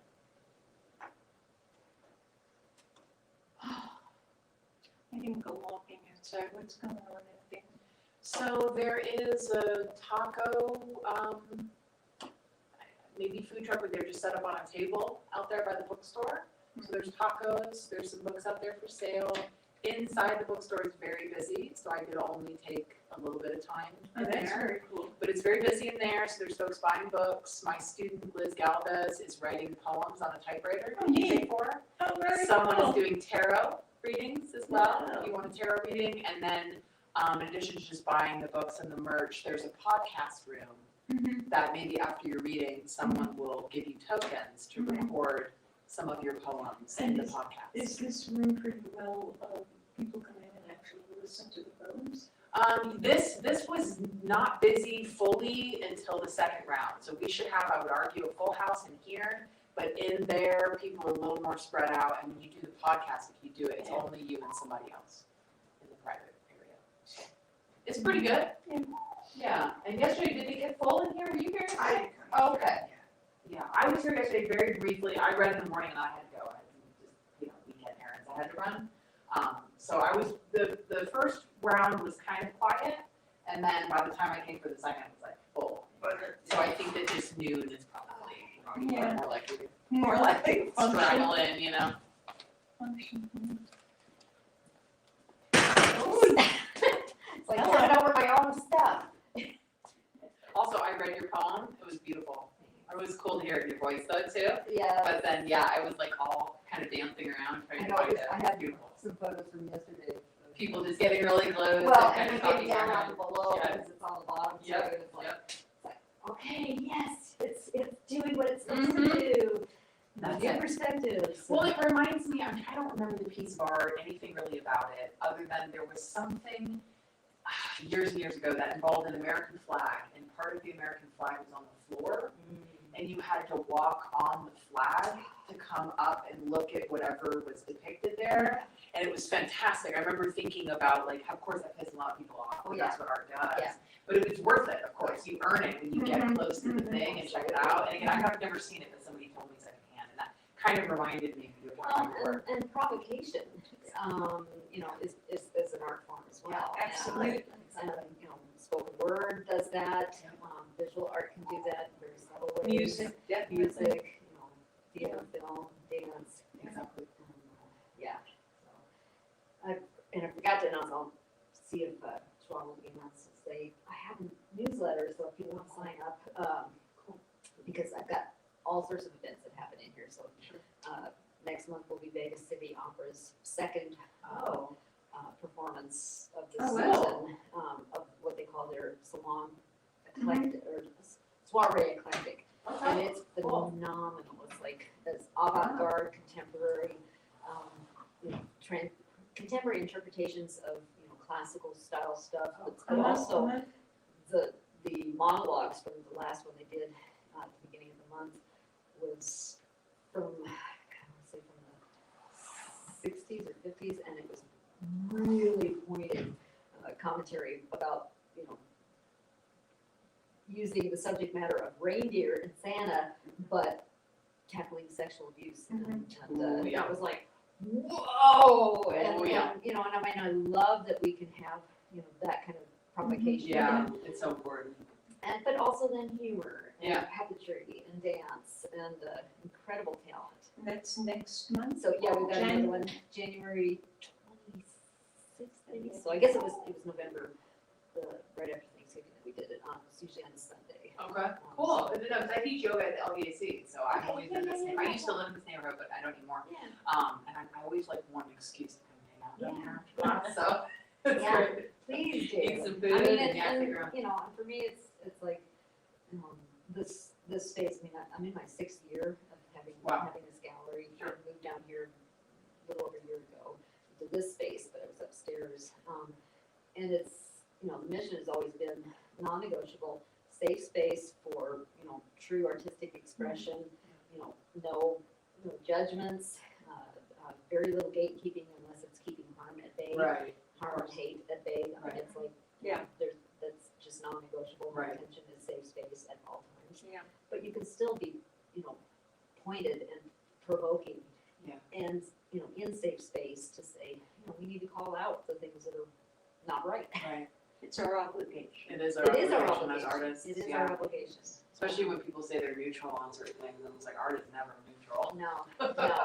You We may come to a point, or a position of neutrality because we don't know everything. We want to learn more, Exactly. and so we're unable to make a decision. But it's we're behooved to find that position. Absolutely. And not just generate an opinion, but actually research fact. Yes, And open ourselves Right. up to the perspectives of fact, not locking into our opinions. Well, this is what I believe. It's like, Okay, now why? Yeah. yeah. What's the reason behind it? You Yeah. believe? Why? And I want to respect what you Sure. believe, but do you have a real reason other than what you were told or fed or, Yeah. propagandized or Yeah, whatever? some social institution that shaped your life when you were a kid, probably, Yeah. And you have parents that, say, this is right, this is Yeah. what you believe, this is the norm, this is what you should be looking for. Mhm. And, that's so faulty. It really helped me when I wrote this book about, my mom's just kind of flawed humanity. It's a very broad way to describe it, and it's it really taught me how to just observe if she's a flawed human, we're all flawed humans, then everything she taught me is flawed. And that was a really great moment of awareness in my life. So I'm grateful for that. The epiphany of, I can choose to learn more. She was just a human. I know, my mom, who I talk to almost every day, she's back in the Midwest. All of my flaws are rooted in early neglect. Yeah, right. That she could not she could not do anything about. Well, nobody gets their childhood unscathed. Right. I know, I know, I know. No one. Yeah, yeah. And it's even like- if they do the best they can, And- as I'm sure they try. Yeah. Yikes. Yeah. It can be very intense. And then we skate. And we You know, skate, those of us who have children, we skate. Sure. and So, mostly you we know, skate it's just part of ourselves the too, deal. you know, I mean, that's the thing, it's like, so, you know, getting to a certain point in life and going, okay, this is where that's rooted, and do I wanna keep living there, or do I Mhm. want to move Yeah. forward? Yeah, because we do have a choice. Yeah. It might not be a full out choice, it might not be, because I think you always carry vestigial, Oh, God. you know, neuroses Oh, that yes. have been pounded into I mean, you. it's Oh, like- yes. You know, and Absolute cellular DNA but- of, right, you know. but there certainly is the possibility of making, you know, change. Yeah. I hope. If not, all is lost. Yeah, Right. and the, you know, the fun of being in relationship with other flawed human beings. Right. It's like, oh, you just triggered me, but, oh, something triggered me. It's not, you know, you didn't intentionally trigger me. Right. You know, something happened, it was like, oh, that put me right back on that. Oh, yeah. And I actually, now I'm finding a point in my life that I love that, because it allows me to address it and let it go. And, Yeah. you know, hopefully let it go, Hopefully. but, you know. To whatever degree. Yeah, but until the next trigger, until the Yeah. next, you know, Yep. you know. And it's like, okay, well, this is what it means to be alive, and, okay, I'm good with that. That imperfection, this is why I do this, you know. But also, I'm a musician, songwriter, and it's like, everything that I can't express in music or words goes into Yeah. painting. Yeah. And, you know, and good and bad, but usually it's tempered with a great deal of love and generosity and compassion. And the piece right behind us is called Love Bites. You know, and on its face, yeah, love bites, but then hidden in the painting is also, but sometimes it feels really, really good. You know, it's just the things that we, you know we have different perspectives of, you know, how do we poke fun at that sometimes, and the idiosyncrasies that we have. Yeah. What one of the poets were talking about linear time and stuff, because that piece is very much on that. Yeah. And it's called the brief encounters of, accidental, I'm forgetting my own titles. Chance encounters of brief interludes, and talking about memory and how memory changes It's over. very interesting. I had a real, my son is a creator also, just unfortunately, it is what it is. Yeah. Could not be helped. And we had this long discussion last night on the telephone about the concept of linear lives and four dimensions. Oh, It's just like this huge, long, hour-long conversation. Well, yeah. About not just cross lives with other people, but cross lives within ourselves. It was just, it was really Well, interesting. and, you know, the science of memory proves that memory is incredibly faulty and rewrites itself. Yes. And so it's like, my memories of certain things will come up based on certain stimuli, Right. and then it changes, and so now it becomes this new interlude. this Or new- if you ask somebody who was there at the time, what Right. their memory is, it could be entirely or, Right. you know, So it's all significantly weaving in and out of that, Right. that, you know, it's like the acknowledgement and actually the joy of, you know, our brains are evolving or devolving or degrading or expanding, depending on what we're doing with them on a daily basis. Are we creating Yes. synapses, or are we just, you kind know, of floating around there. yeah, so every day it's trying to learn something. Let me see if I can not spill anything. I'm thinking this is gonna be our little table. I didn't get your book. That's okay, I got some in the car. Okay. How much are they? They're $10. Okay, I can, yeah, good. Yes, thank you. Yeah, thank you, Charlene. Thank you. Yeah, it's been wild, but, you know. Who did I recently, I got, what's your faces, a little Anita Mays. Okay, sure. That was interesting. Hmm. It was good. It was good. There were poems in there that I really could relate to, and her language was quite nice. And I've been reading after Oh, yeah, of course, yes. I've been reading that forever. Like, one of these days I'll get to it.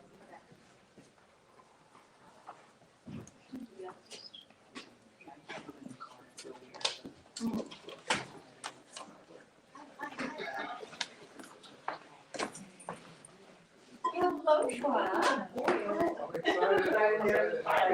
Oh, thank you. I'm excited to be here. It's cool. It is absolutely wonderful. Yeah. This is beautiful. I love Yeah. really good stuff. Really good stuff. We already had somebody watching a live stream, and like, I want that to be behind you guys. Oh, good. Like, all right, this is it. This is it. Okay, Say come on down. But you gotta have the money. Yeah. Yes. It'll help you pay rent for. Well, luckily, it was one of our favorite comes down and spends money in our bookstores customers, and he's fantastic. But he said it was one of his good friends, and he was watching it at Red Dwarf on the live stream. Oh, And so wow. he just pops into the bookstore usually. Him and his partner go to Red Dwarf for brunch, and then they come over to the bookstore afterwards and spend a few $100. But he said one of his friends was watching it, and the guy, she's like, I have to have it. And he's like, well, I know where the gallery is. So, yeah, they had to run off and do some stuff, but. I might be able to do a Christmas discount. Well, I'll work him this week. He's got off this week, so I'll tell him that, come on down, bring your friend, and we'll get you a private showing or something. Yeah, but you know, the full price is $13,000. Yeah. Well, I mean, a But piece they this want- big, I'm sure they didn't think was $20. Like, I'll give you 100. Yeah, that's how it works. I know, it's amazing how, you know, people get art. I'll actually put in the description of how the dimensions of a piece.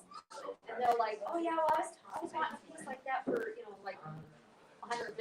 And it's like, do you not see the size of this piece? This is not $150. Yeah. Ain't gonna happen. Those are called prints. I will sign and number it for you. There you go.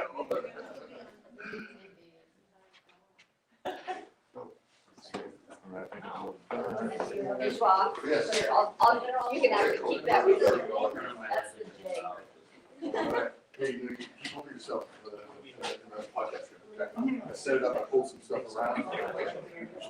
That frog pepper says I know.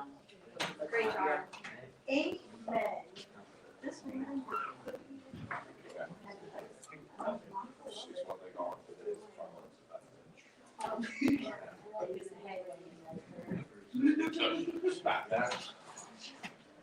Never had someone do that's where I started, and then people found out I did that, and they're like, oh, this is, and I was like, I get it. It was like an explanation. Oh, hey, good.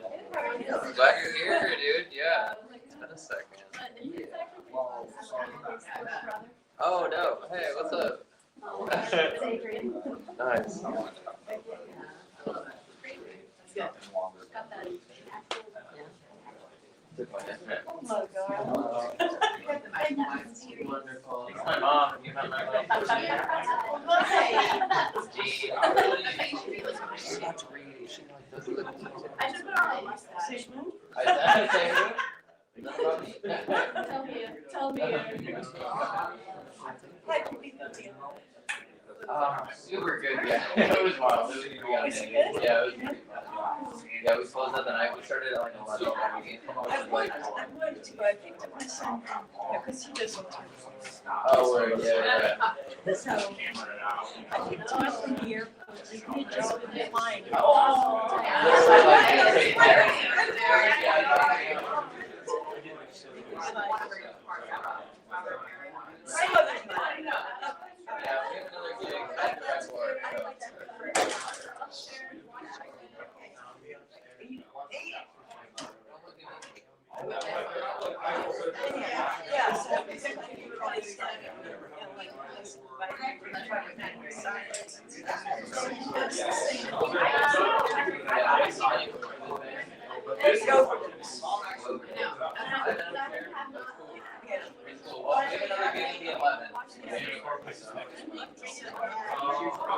Yeah, oh, Red Rose is great, yeah, I met Natalie, she's like the creative booker.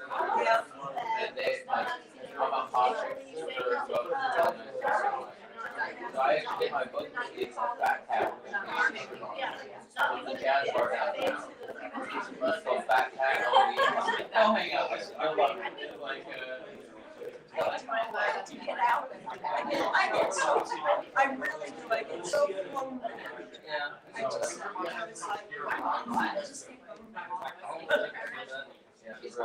In the East Coast. sometimes it's something that says, Yeah, and then I get there, and I'm fine. yeah. You are going to, it starts out, and then everybody's like, yeah.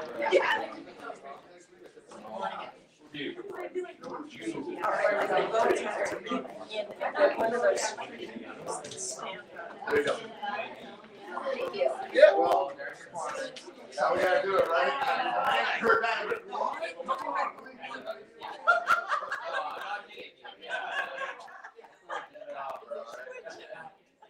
I'm here to support poets, support poets. Yeah.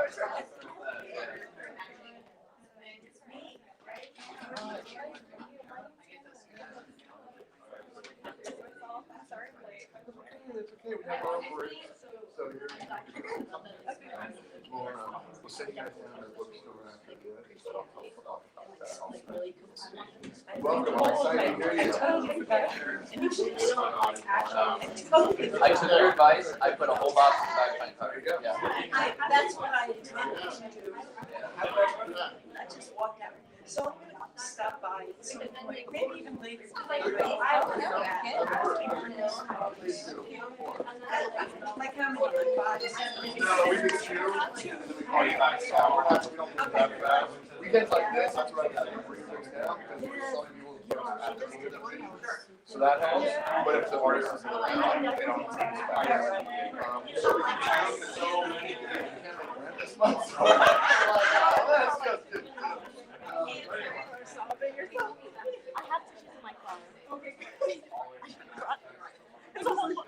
Welcome back, everybody. All right, we're into round 2 of our poetry arcade.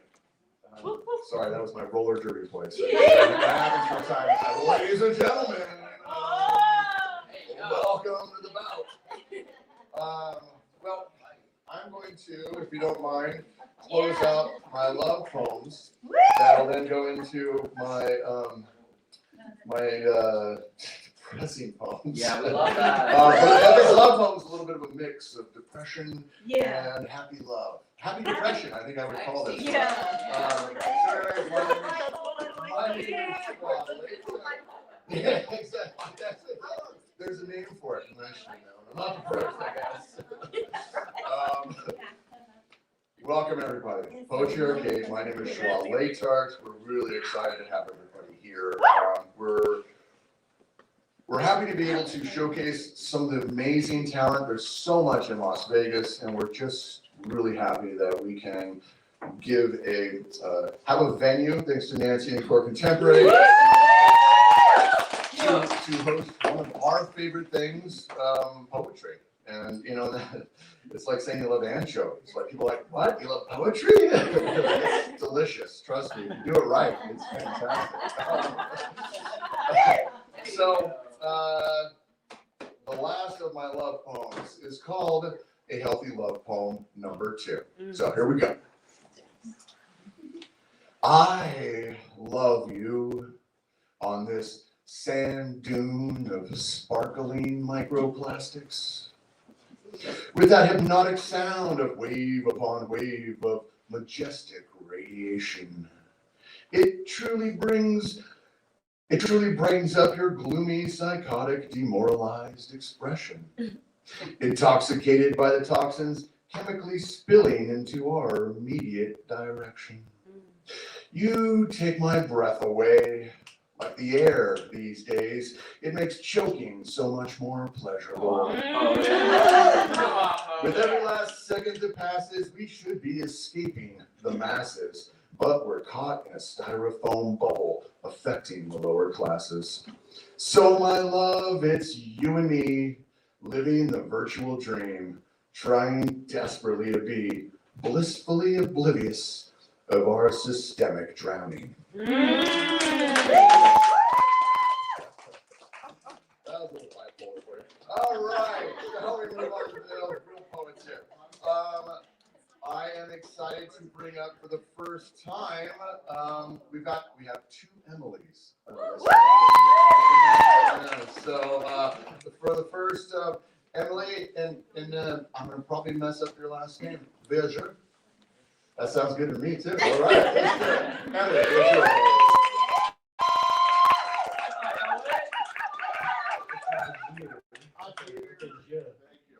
It's AJIR. I thought sure. Okay, whatever.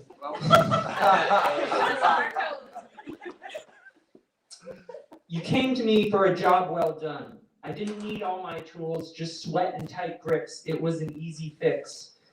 With an eager lust, love, desire to please, and just a hint of rage, I fucked the living daylights out of you. I made you scream my true name and whimper Thanksgivings. I held you down and lifted you up. I made you mine a few times. Made myself yours, too. Revolver cycling, soon I used my last bullet and needed to collapse. While I bathed in the fountain of bliss we filled, gently grasping consciousness, you slipped out of my arms, looked at your phone, and commented on the time while using my toilet. And I wake up, and you're gone. You've been gone. The bed is colder than I like it, and I'm alone. The teeth I buried in you drew you out, and I felt that was a bond maker for the night, maybe the morning. Your pearls still lay next to mine on the nightstand. Your blood is on my lips, just a piece of you I can't throw away yet. All you have of me is my bite mark. I did my job, and the bed is still colder than I like it.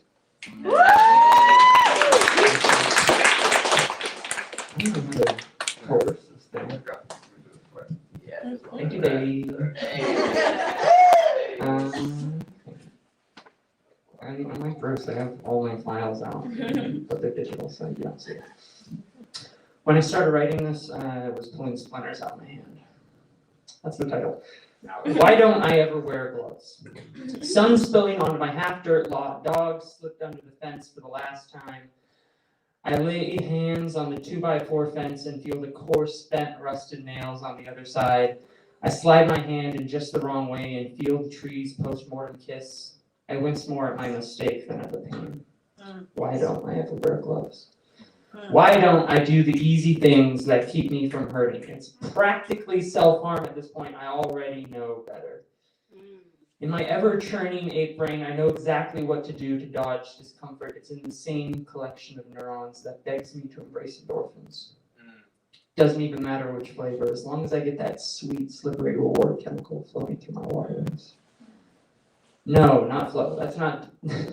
No, not flow. That's not enough, the ape tells me. We need to be drowning in that crisp gold ambrosia.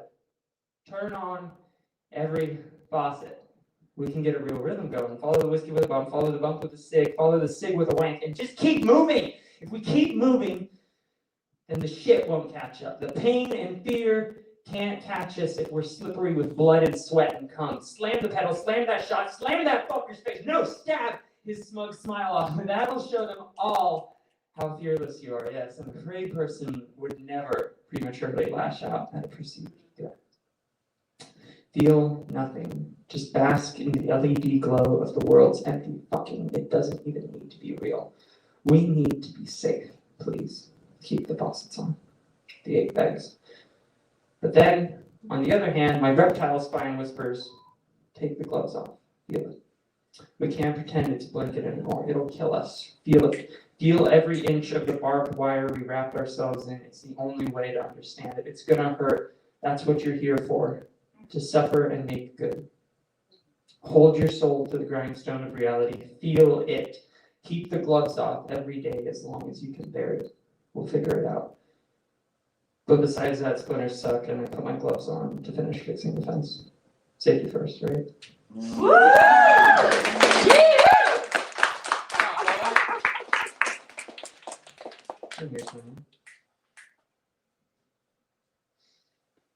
last words were, I just want blood in my mouth.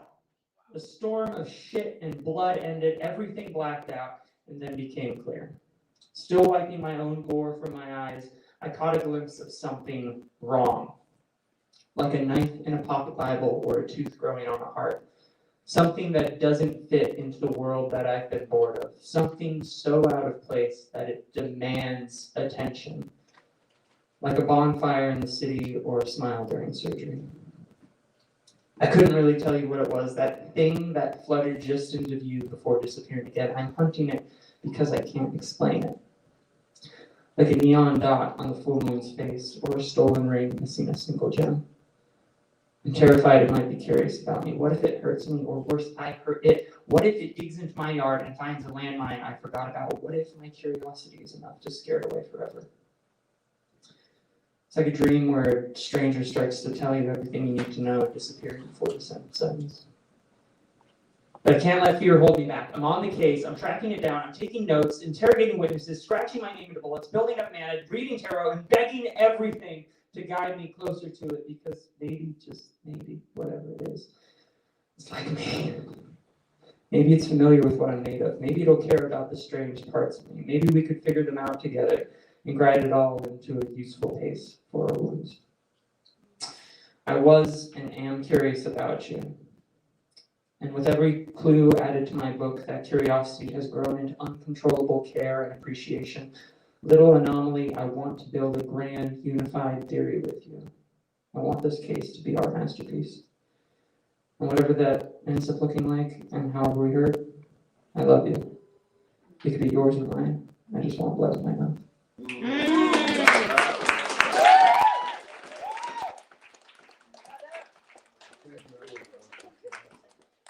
That was shocking. That was the first time I heard you read it. And you're always so sweet, nice, and delicate, and adequate. Woo! Man, okay. I'm gonna prepare for that next time. All right, yes, I'm mixing stuff up, but Charlene, my dear, are you ready? Because I would love to hear you. All right, Charlene Stegman of Moskal, everybody, please. All right, we're gonna try standing, but if I have to, I'll sit. I'll get you a stool. No, that's okay. So far, so good. Okay. Okay. Hi.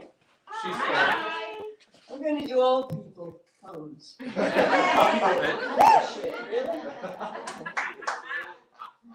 Okay, this one is called Red Light, Green Light. Woo. Woo. So I'm driving down the road, singing along to oldies, and I forget what I look like. I see me in that space behind my eyes, my then long brown hair, then face, then body.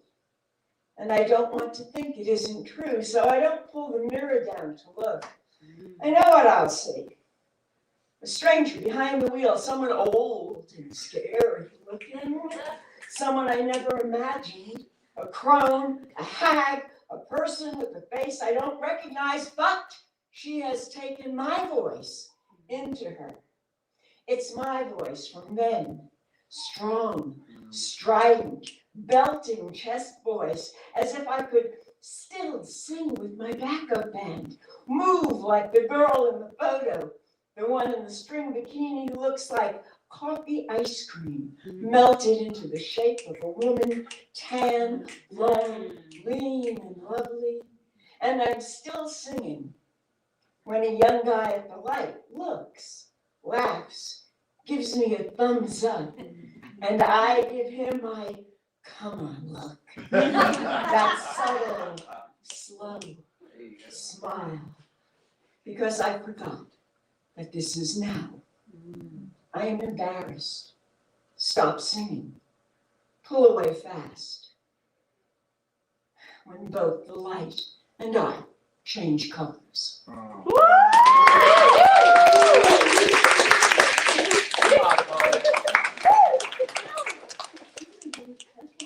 still the baddest in my book. Hey,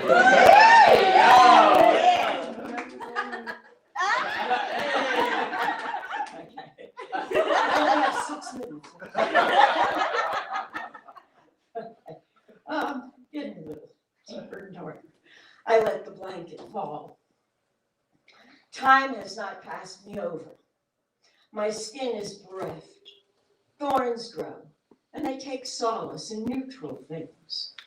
Protection against the barbs of age, until the comfort of remembered words wraps my body and thorns drop to earth. Like the warmth of an old blue blanket, classic worn oaths with satin bindings are rubbed soft with want. Your vows whisper glass-like, ghost snake tongue sibilant smooth. I love you, and the blanket falls. I forget they are only leftover shadows from when you were here, and I could taste those words on your tongue, and I am left naked, more chilled than before.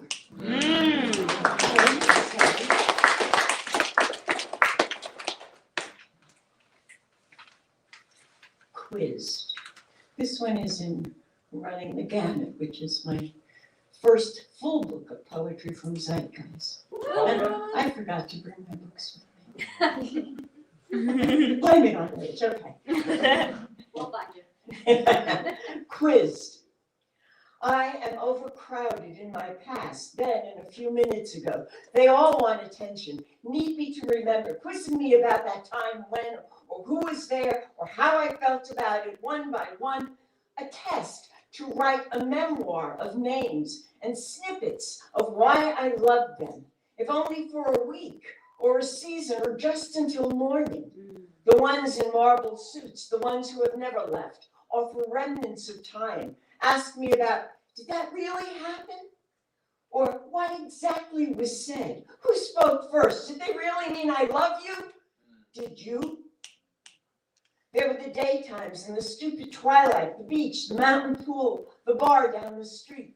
Words of forgiveness, recrimination, more words, then to me, back again, holding on, letting go. I become dizzy, confused, a suspended question mark in a cartoon heart, target for the arrow, aimed straight at the center of memory. Come on.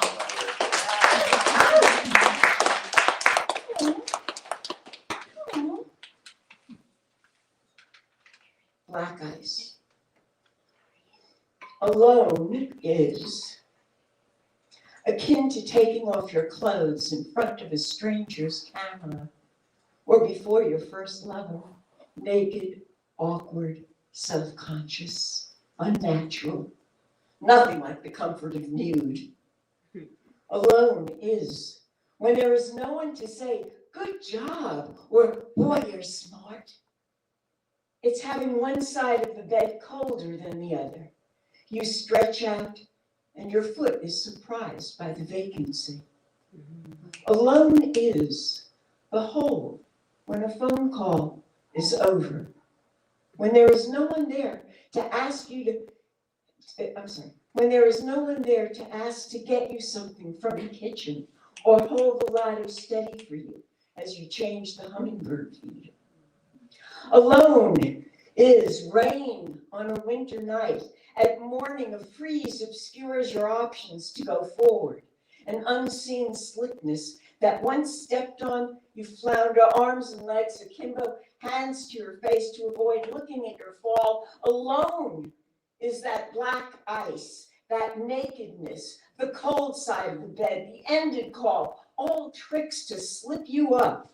Shine a light on the surface of self-pity. Wait to expose you old and vulnerable, but I will become Lot's wife. My salt tears ground into crystals to dispel what is frozen, melt discomfort. Allow me to walk independent, brave, on an unobstructed path.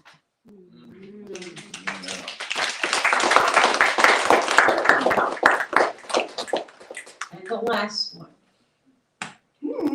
Yeah, we got it.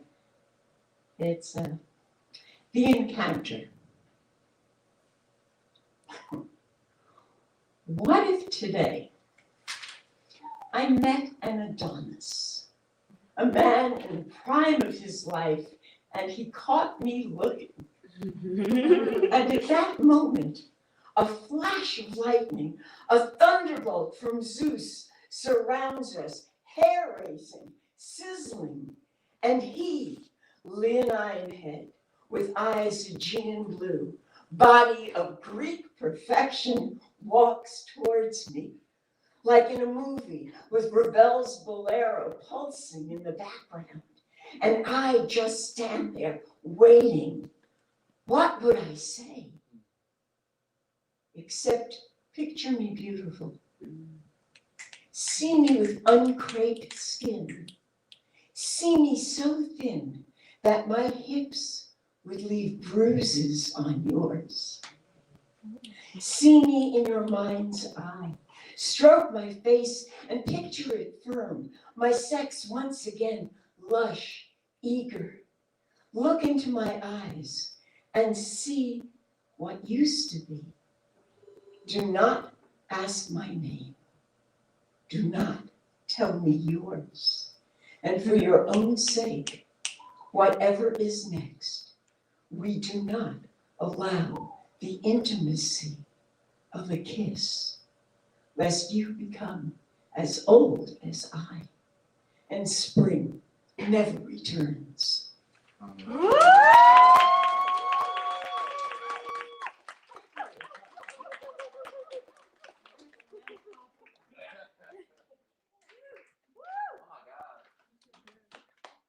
Charlene, everybody, you will be able to find when she remembers the books at Avantpop Bookstore. We'll have a winner for you. So, whew, that was pretty sexy too. I'm telling you. That's why I'm sweating out there. That's why I'm running around all day. We are graced today with a second time, we'll call it a second term, with another Emily. And we're so excited that she joined us again. So please welcome to stage Emily Hoover.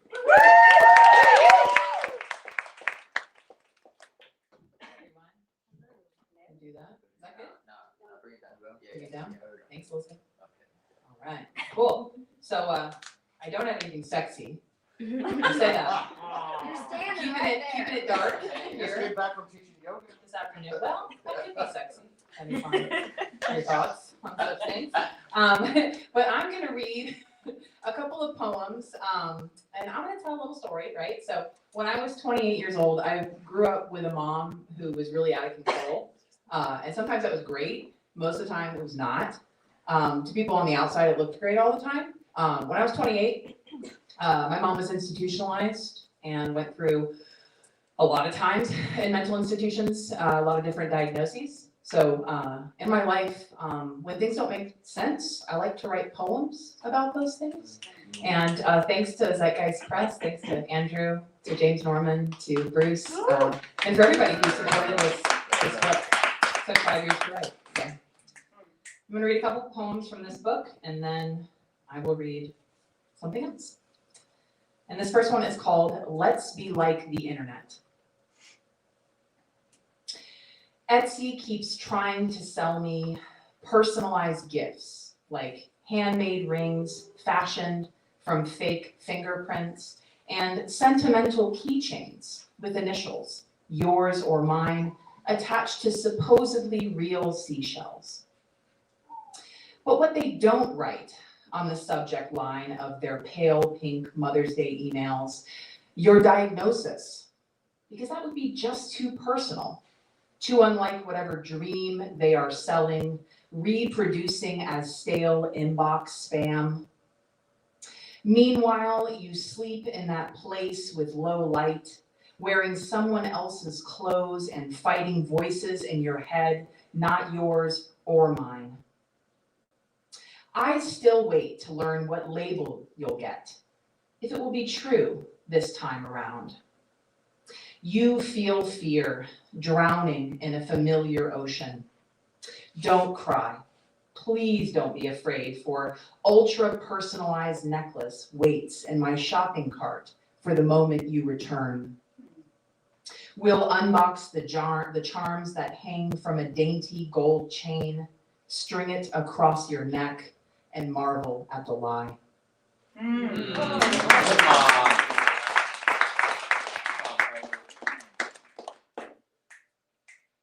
So weird, all this is in a book? I'm like, what page? What page?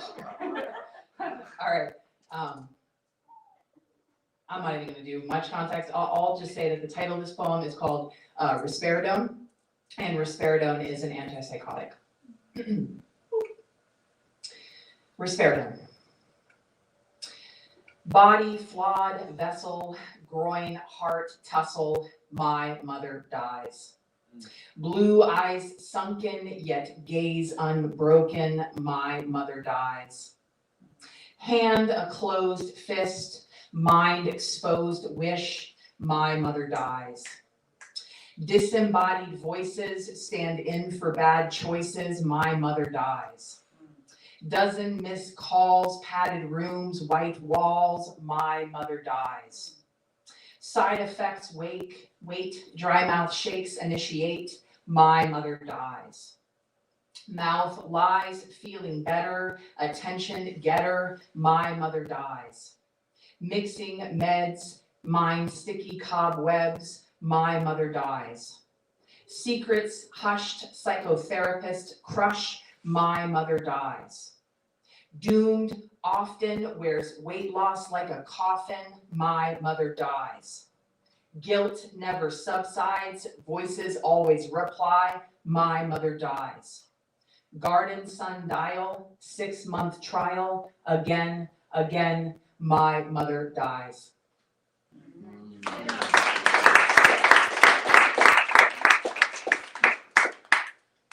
This next one is called Portrait of My Mother After Taking Her Meds Consistently for 5 weeks. I close my eyes, imagine you as you are today. Streaks of gray and auburn, running shorts with holes, your dead brother's flannel around your frail, pale body, bearing your heart to the sun like a lover.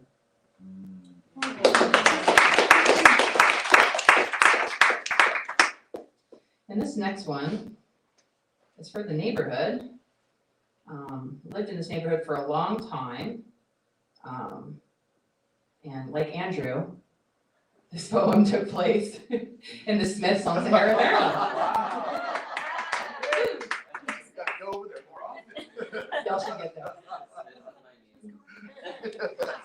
And this one is appropriately called For the Woman Who Hugged Me in the Self-Checkout Line at the Smiths on Sahara in Maryland. This is the only laughter that's going to occur. She had her own damn cart, wheeled it into the aisle, but she didn't have enough money, so she sandwiched her body in between the conveyor belt and the cart, as I imagined she'd done at home countless times, trying to close the door in front of her as he wedged his hand or fist in the crack, a boundary he didn't believe existed between his body and hers. He scoffed at the cart's load, waving his credit card in the air like some kind of petite flag you'd find in a parade for heroes. His voice smashed dishes, her face a punched hole in the wall. She stopped loading her Wonder Bread, her cans of French-style green beans or creamed corn, feeling the eyes on her. The pity resting between our brows, the anger stuck between our shoulder blades. She gazed at the snaking line around her and joined us. The ones who prefer to key in our own produce codes, bag our own groceries, curse at the kiosks that gaslight us, insisting we place items in the bagging area, though we've already placed those items in the bagging area. Every one of us in line took a step back to invite her to go ahead of us, even though her cart carried more than 15 items.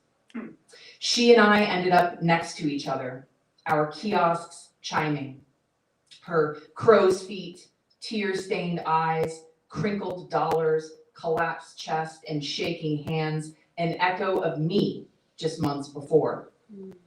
I watched her put what she couldn't afford back into the cart, the grocery store employee hovering. You know, it's none of my business, I said, but I left a man who yelled at me like that. And sometimes it's hard, but most of the time, it's the best decision I've ever made. The exchange of words stood among us, protracted. Soundlessly, her small body softened into mine, and she sighed like sliding into a hot bath after a long day of labor. We held each other, and I imagined her remembering this moment, days from now, weeks from now, years from now, the memory perhaps giving her the muscle to close the door for good. A woman I met in a bar bathroom once told me, while reapplying her lipstick, to stay away from men who hate their mothers, even though it was none of her business. She eyed the dried tears on my face. I wish I had listened then.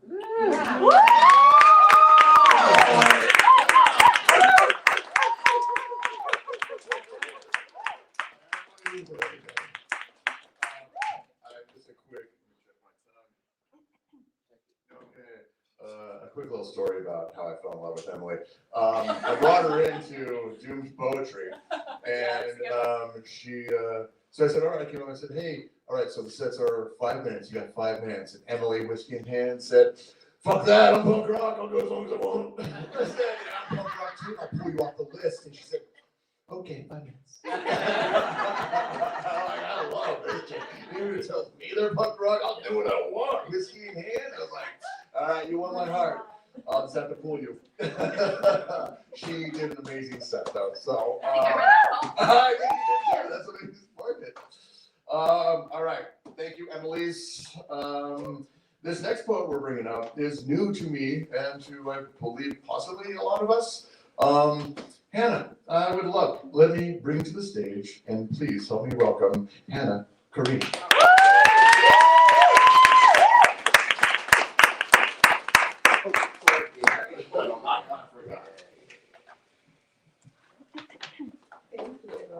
Hello, my name is Hannah.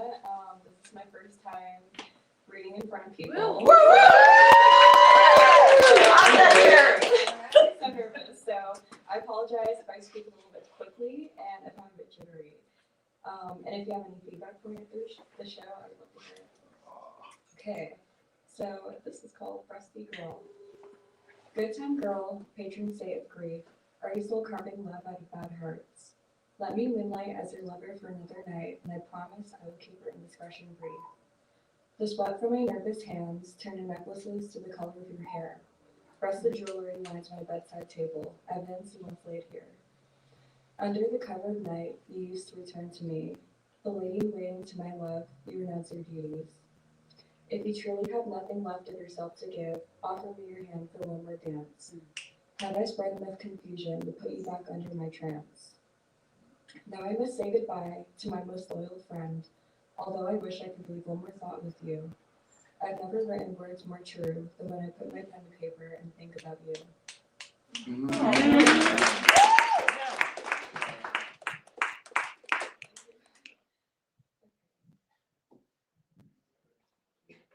This is called The Sorrow of Separation. I sing you my swan song in the form of a letter. I know for you I've gone out of style. So much time has passed us by that my words of affection are starting to expire. This time I got down on my knees and spoke pretty words and clasped hands, softly and sweetly like a prayer. It's hard to keep my faith in you when I'm on one of my tears. The words heat my hands for a second and then slowly seep out of my fingers like mud. I try to sculpt new ideas about you, but the mud hardens the stone. If I could help relight what once was, I would gladly give you my kindling and watch my fire dim. Hands held to your wild flame hurts me so good. Once the embers dim, I'm too weak to gather more wood. Love is so hard, but its flame teases all around me. I taste it in my mother's cooking. I hear it in the laughs of my roommate and her lover when they're down the hall. I can smell it on my best friend's clothes after she naps with their cats. Imagination can't replace you, and I haven't felt the spirit of love stir in me for a long time. I can't stop writing to you of my affections when I can only describe as the sorrow of separation. Okay, this one is called.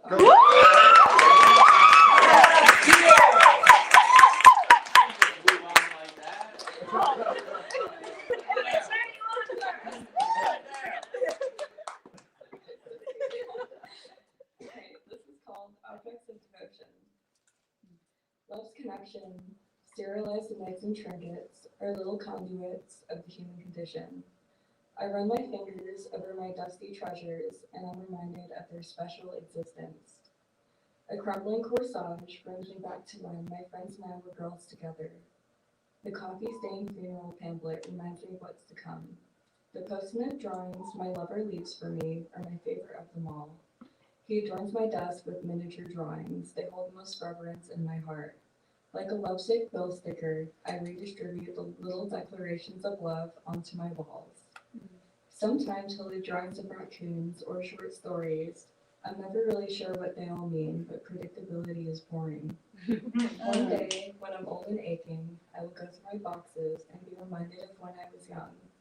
My little tropes will be blessed with life, my heirlooms of love. This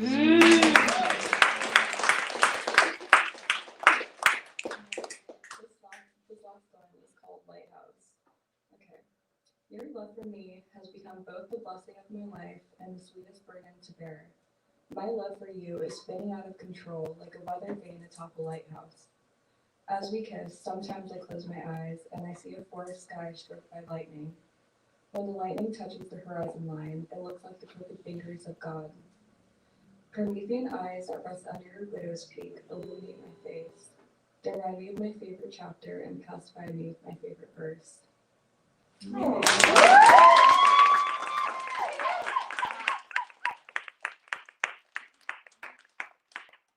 Karina, everybody, come on.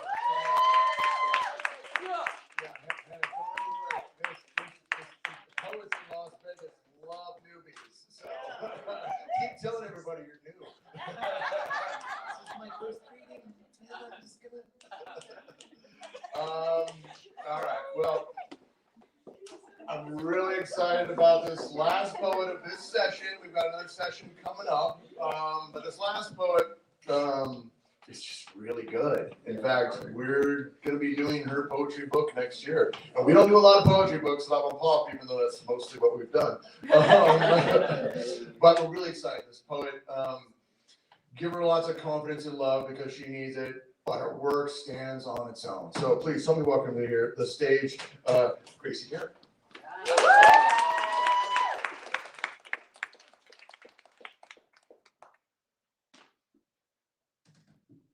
I didn't realize you meant me. What's up, y'all? I got a laptop. I'm a grown-up now. No more phones. Let me get back in here 1 second. Google and such. So we were told to pick our own theme. I just want to start by saying the theme I chose, since I'm doing 2 sets, is like out with the old and then in with the new. Figuratively, literally, if y'all are hoarders, sort it out. Alright, this must be alphabetical. Love it. Google, I know you know what I'm doing. 1 second, I'm sorry, my Google Docs is being a bitch. That's not what I wanted. Go back. Oh, hey, it's holiday times. Do you guys know what kind of motorcycle Santa rides? What kind? A Harley Davidson. This is why I'm a poet, not a comedian. So. Yeah. I'm so sorry, y'all. I showed up late. I can't get my computer to work. Love it. Just so everybody knows, we had somebody that couldn't make it today, and Gracie came in to fill their spot. She's also coming on this afternoon, so thank you, Gracie. Better late than pregnant, I want to say. All right. Stop it. Title. I did it. Okay. So the one that I'm starting with is called 42711. Starting with. Don't buy laptops in pawn shops. Caress me like a boxing glove to a punching bag. Kiss me tender like a dog fight in LA. Let your love trickle down on me as hammers on reframed roofs do, and let us rebuild the meaning of intimacy. I want to be loved hard, so make these bruises into bookmarks so I never forget my place. I'll write you love letters with the blood from my fat lip. These coincidentally black eyes see clearly into the bloodshot of yours. It's a good thing I fell down the stairs, or somebody might know the secrets of what goes on behind doors when we're both unhinged. Sticks and stones, both from broken homes, but the real break is deep inside me. The cracks have caved, and we can't behave as though there's nothing that we're both hiding.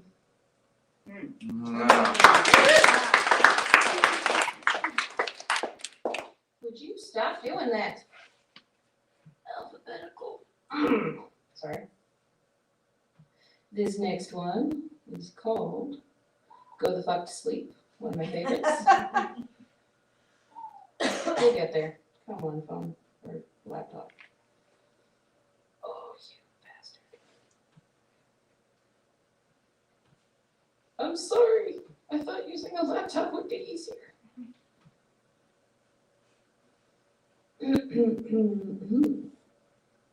There it is. I write the best of my thoughts when I shouldn't be writing at all. When I lie in my bed, ready to rest and settle, but these words just insist on dancing through my head. Tap-tapping, tiptoeing, catching every creaky floorboard, like hangnails in drywall. Every backbeaten daydream is tripping me up and keeping me up, and echoes down a corridor hung with paintings, some landscape, portrait, and the like. All their misty eyes and false muzzles with more contempt than a poor man's stare, 1,000-yard stares. I'd like to open a window, I think, to let in some air and clear out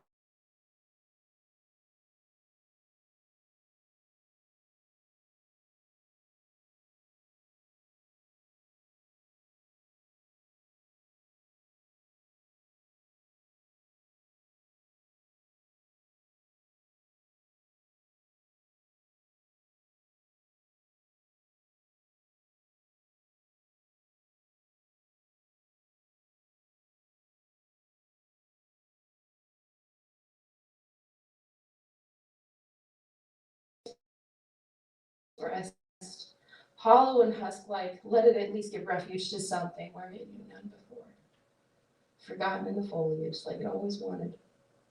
No matter what I scream into that void, it just keeps spilling over into my wakeful hours. So here I am, writing this stupid poem about houses when I should be asleep. And then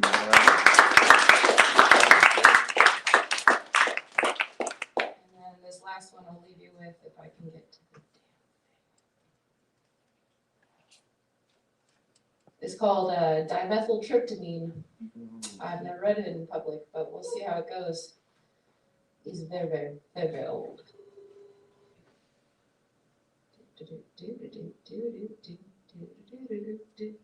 Insert elevator music. I can't believe you just asked me that. Like, really? All right, let's do this then. Sure, I miss you.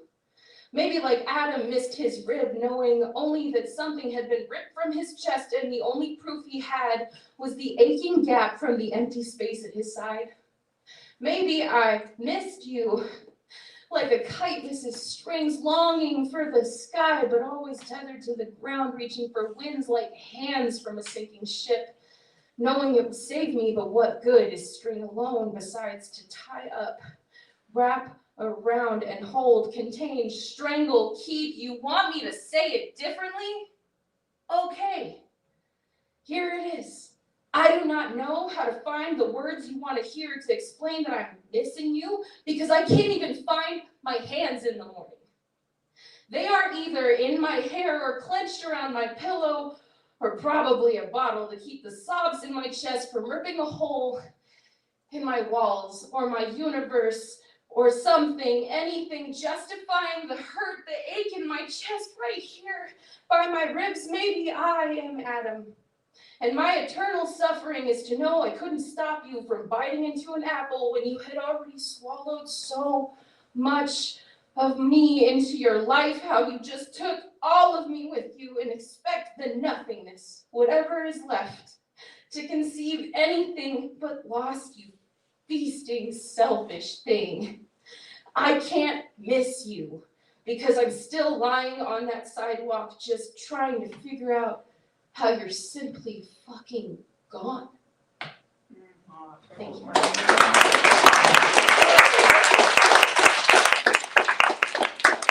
Gracie Garrett, everybody. All right, well, this is the conclusion of our second round, folks. We're gonna take another quick break, head to the bookstore, do your thing, get some water, and the restrooms, if you need them, we filled you in on all of that, I think. If you have any questions, grab me, donate, kick down, buy books, you know the story. All right, folks, we'll see you here in 20 minutes or so.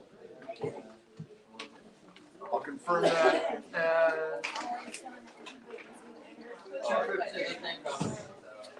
See you all back at 2:15. Every time I'm like, hey, I'm like, okay. It just doesn't fit me. What's crazy is it fits me, you know? You're not even. Head over to the bookstore. Otherwise, bring every phone you have up. And then I like move them around. By the way, this Wednesday, Wednesday's once a month. Yeah, West Charleston Library, 6th, 7th. Open mic. Already, come on now. Okay, airport, like right at that time. Okay. Next month. Oh, nice, wonderful. Yeah. Joe from Bring a that. couple of your books down. Okay.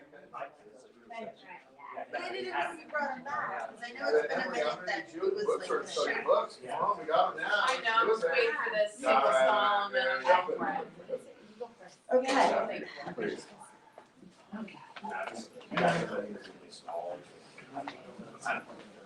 Yes, I do. I was like, no, that's my shirt. You're not going to, right? You, what the hell is that? I mean, come on.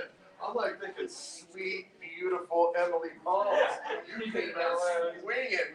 I was like, what the heck? Yeah, no, that was wonderful and unexpected. And just, yeah, no. Thank you for being here. Well, no, I'm glad you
Tina. Yes. Nice. I really, really love the energy that you've been bringing to the space, so.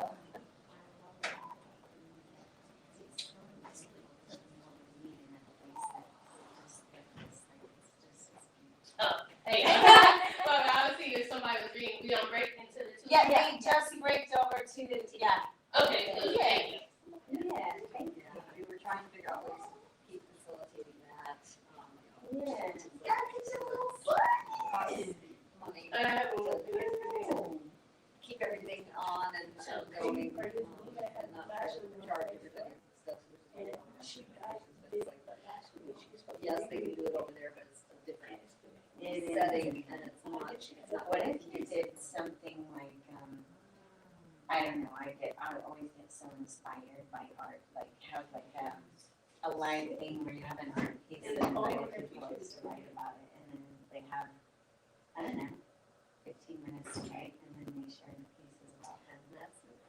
You know what I mean? Yeah. So it's like, even though it's, it's like everybody interprets things totally different, and it's kind of cool to see like the different things that people see with all the different perspectives. And I don't know, I'm just throwing stuff out. I always get, every time I leave an art gallery, I'm always inspired to write, and I always write about pieces, and I'm sure it's not at all what the artist had in mind, but it's what I see.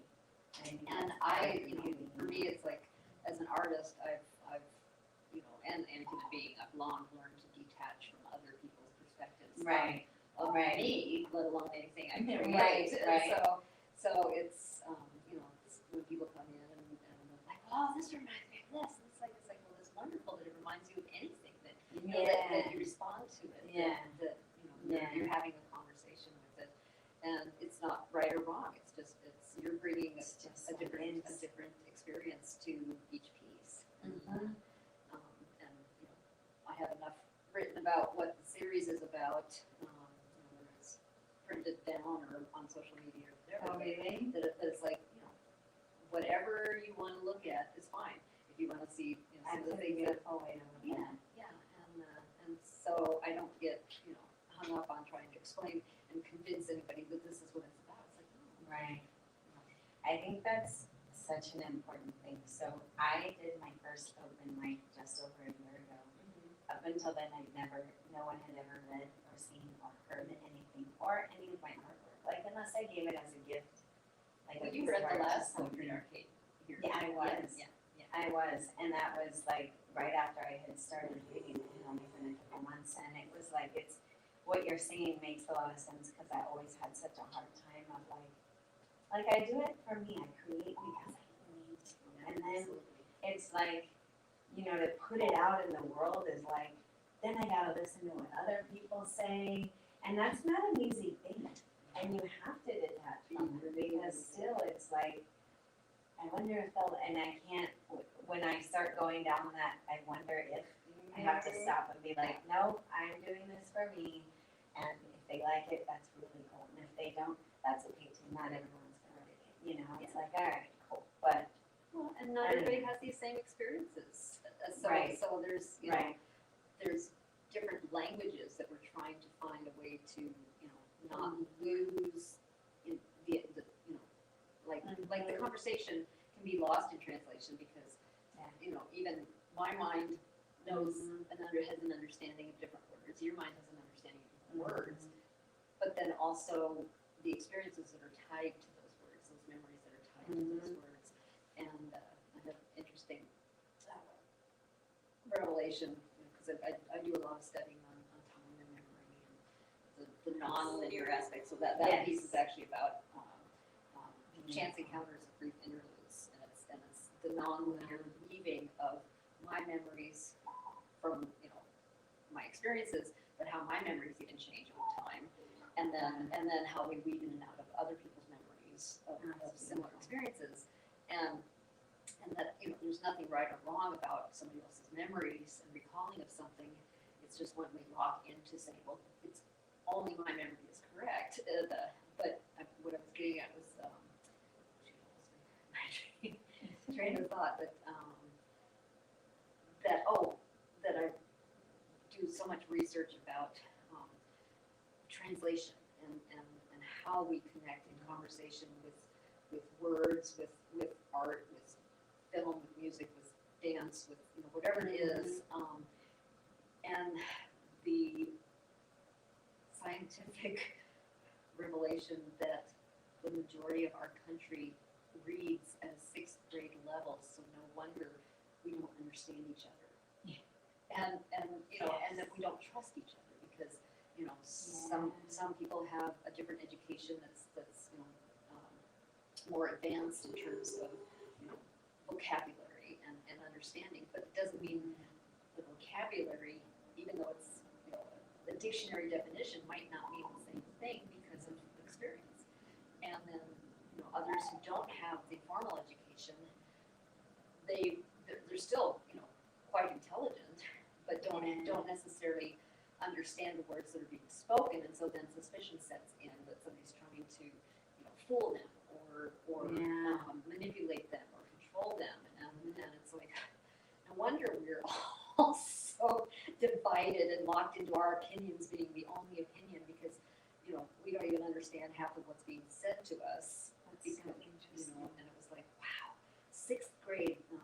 There was an NPR interview with a physician who is using ChatGPT AI to translate medical legal documents like surgical permissions and authorizations in a way that still maintains the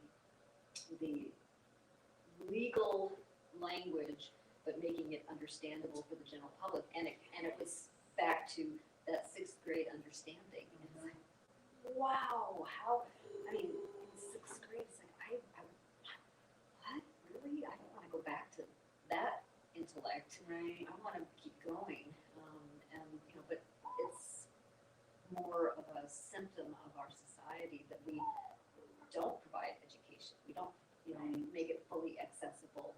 And you get the education only for whatever is applicable to your title. Right. Whether it, you know what I mean, like if you go to a mechanic, they're gonna talk about all this kind of stuff that we don't understand. Right, exactly. Yet it's like, you know, it's like in any given job or title or something, you learn the vocabulary for that. Right. But all of the rest of your vocabulary that makes a lot of sense. Right. And so there's, you know, an inherent gatekeeping Yeah. that again, you know, fosters distrust and suspicion. And it's like, you know, no wonder we can't get along, you know. It's like, you know, just trying to find the common denominator and the place of common meeting. Well, back to sixth grade, the maturity level is not very good either. So, so it's like, wait a minute. I love that so much though, and I love the communicating with art because sometimes even whatever way you're expressing it, if they can't understand exactly what it is, they can feel the energy coming out of it. And it's like, okay, it's really cool. Yeah, and you know, that's thankfully, you know, I've been around long enough in life to learn that most things are not in my control, but also to appreciate that, you know, I don't have to force feed, you know, where I'm coming from to anybody. Yeah. And you know, and where I'm coming from will always be in transition and evolution because of what I learned. And so, you know, if I know that about myself, then I can respect that that's going to be changing in others as well. You know, and even if I'm just one little glimmer of something, you know, in a piece that makes them think of something that they hadn't thought before, or maybe reminds them of something that they loved or felt. And it's like, okay, you know, I mean, and that's what the spoken word does too. Yeah. You know, we're using words in new ways and painting it from a new, you know, perspective. It's been nice chatting. You too. Yep, I know I got my little treasures already. I love it. Okay. See you later. Yes.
Bam! In the dark. In the dark, just get. Is that a wizard over there? It's a was not. It was not. I never been, alright?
Well, I do gotta say, I love poetry in unsuspecting places. So for it to be in that painting and being like, and we sat down and I was like, there's words.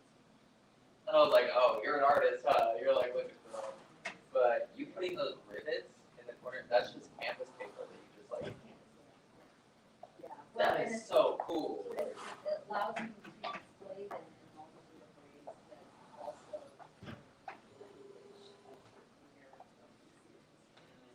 flexibility, not being, bound to stretched corners. Right,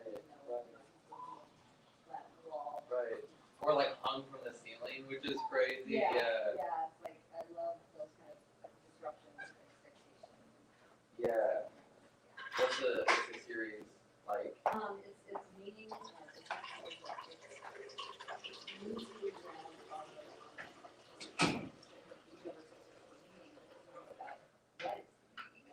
technology that it's easy. Everything that we encounter is search. Yeah. Including, finding, literally, finding new things to see in the painting or listening to. Right, right. And that we're all on it, and it's multiple its smallest biological forms to, deep expansive thoughts and, ideas, creation, whatever it is. Yeah.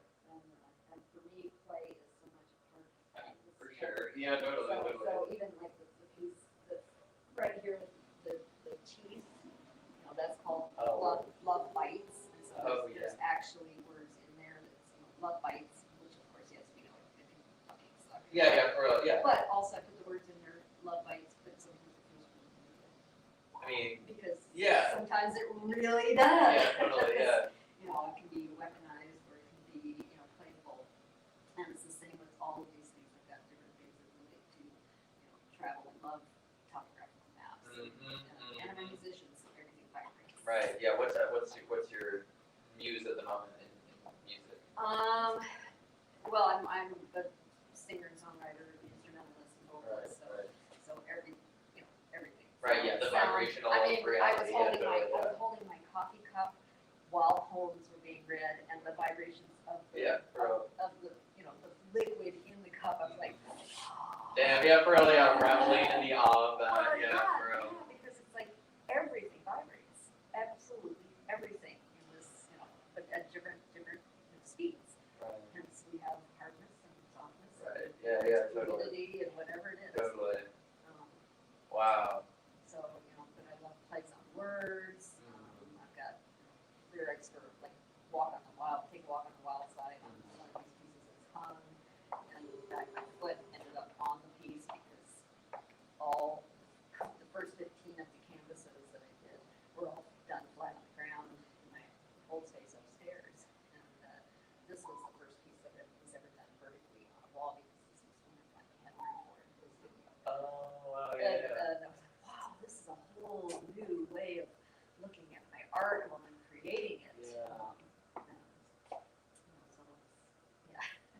Yeah, for sure. No, you'll have to, I think you've met my mom before, but, she has her super villain era haircut. I love it, well, but I was really going gaga over both of you. Oh, yeah, no, yeah. Shoes. Yeah, bro. Like, Oh, here she is. yeah, I called her into existence. Yes, We were just talking about your shoes. Oh. Nancy, Nancy, yeah, bro. We're talking about the vibrational of, the vibration of all reality and how that translates to art. Oh, beautiful. Yeah, no, yeah. Very lit, right? It is definitely really lit. Spiritual experience and meaning, yeah, totally, yeah. And time, memory. Yeah, And linear existence and non-linear weaving and that perception of linear existence and, yeah. That's pretty much why I closed down the whole business and stuff as well. Yeah, bro. It's like, it's no longer linear. Yeah. Basically, I can't even live in that world anymore, and I can't pretend for other people, so there we go. Yeah. And, I get it, yeah, so the pieces on that wall Uh-huh. is called Chance Encounters of Brief Interludes, and it's the acknowledgement of, like sometimes I'll be reminded of something, of a really old memory, and now it's being brought into the, really abruptly into the present, and so it's now having a new interlude with who I am now, Right. as opposed to who I was 40 Ooh, years so ago, 50 interesting, years yeah, ago. yeah, yeah. And acknowledging that it's the same for every other human being who has their own memory and their own experiences, and so. All these, Weaving in and out. Yeah, all these and, waves. Yeah. Yeah. That's awesome. One thing that a lot of people don't see. Yeah, totally. I saw those paint, and Oh. I paint a lot with fluorescent paints. I really enjoy that. Oh, I'm cool. just gonna Oh, that is cool. So when the gallery is just the gallery. Yeah, the yeah. lights, in fact, And you have the black lights on, yeah, yeah. Well, I'll turn it down just a little Okay. bit. Yeah. So. Oh, cool. So, yeah. Wow, okay. Yeah, that is a pop. Whoa. Yeah. Oh, cool. Wow. Hey, yo. Yeah. That's cool. This one too. And this one I let spin, and actually people crawl inside. Oh, really? Because it's painting within a Yeah, painting. yeah. I call this the chrysalis installation. Yeah, checks. Yeah. Nice. Coming to new. Yeah, for real. Oh yeah, so You're going to become goo inside. Are you ready? Yeah. So it's like, Hey, yo. That's cool. Wow. and there are times when I'll install kind of like that, and it's unfurling. Right. Yeah, that's cool. Acknowledging that even the hidden things are important, even the painting's still there whether you see it or not. Mhm. Much Yo. like ourselves, it's like we've got all this beauty within us that nobody will ever see, and sometimes we don't even discover in ourselves until transformation. Yeah. Yeah. That's incredible. I still want to That one doesn't have as much of the beauty. This does when it's Yeah, the really little dark in dots. here. Yeah. And then this one back here really has, of course, with the daytime. Hey, yo, though, like. Oh, for real, cool. me too. Yeah. Wow. Dang, that's cool. That is really cool. I like it. Dang, cool. I'm gonna give you that one back. Okay. It's a pocket tiny thing. Yeah. I wouldn't fault you for that, so. Lighter than anything. I just can't hold on to them. No, that's incredible. Yeah, it's been cool. I definitely, through like my publishing and everything, I invited her to, help me out, and she's like, does my website and stuff, but now she just spends a lot more time painting in her studio, so she does like really. What kind of work do you do? Oil painter, although I've been doing all acrylics lately, which is really so interesting. What type of But genre? it's, I'm gonna call it.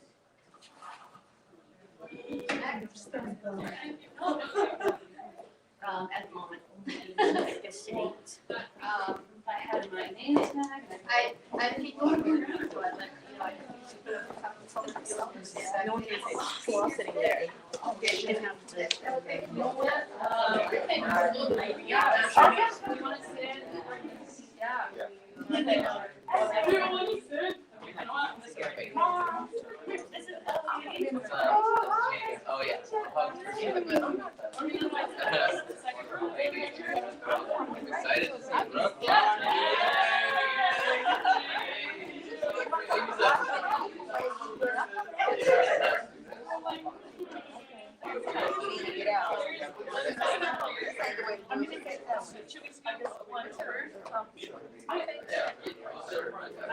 Did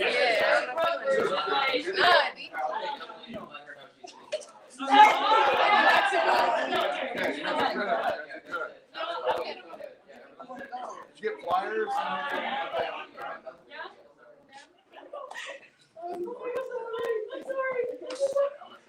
And then another two like. No, we're good, I got her. I'll let her know. She's got her, okay. Our road's be done. Take the whole road. Okay. We still got another 5 minutes, but I'm glad we're coming early because you never know how crazy it can get. The masses will start showing up at the end. Yeah. The best. That's our joke in the bookstore all the time. We'll come into the bookstore and our neighbors be pulling up like, all right, they're real quick for the masses show up. You don't want to keep them waiting. But yeah, we do our best. Gotta put the ropes up. Yeah, exactly. The bouncer's not here yet. Sorry, you're gonna have to wait. 3 birds in front of our store waiting for snacks. That's what we do. We feed the birds. That's our customer. They're breaking down the door. I got my bread just in case. Yeah. Hey,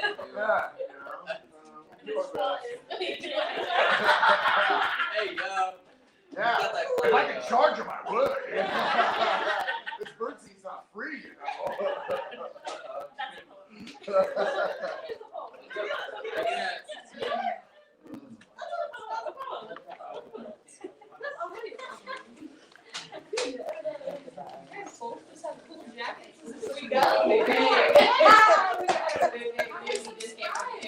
Subscribe. These jackets were It's a poetry statement. If you don't come in like styling out, we like the cold because it makes us more stylish.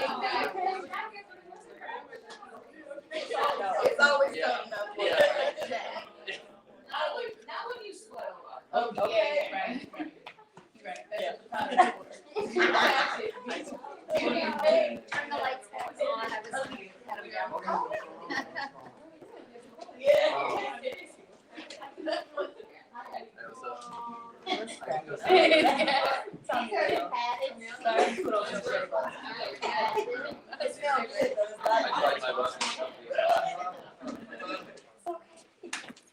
Before you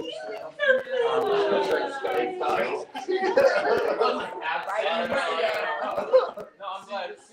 Yeah, I charge by the hour, so yeah. That's great. Everything's on spec in our company.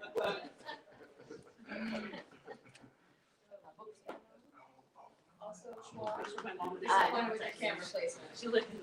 Everyone knows yeah, this is from yeah. outside. Yeah. Oh, please.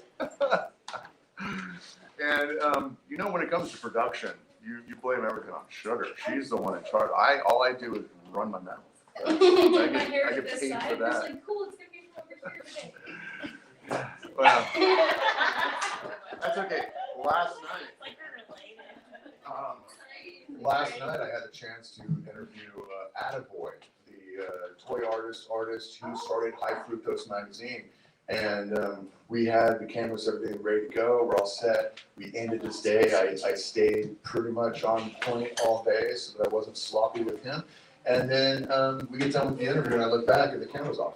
Oh, They no. got 10 minutes of the whole interview for 2 hours. 2 hours. We recorded the sound, which we were able to just rotate his artwork and the photos we took.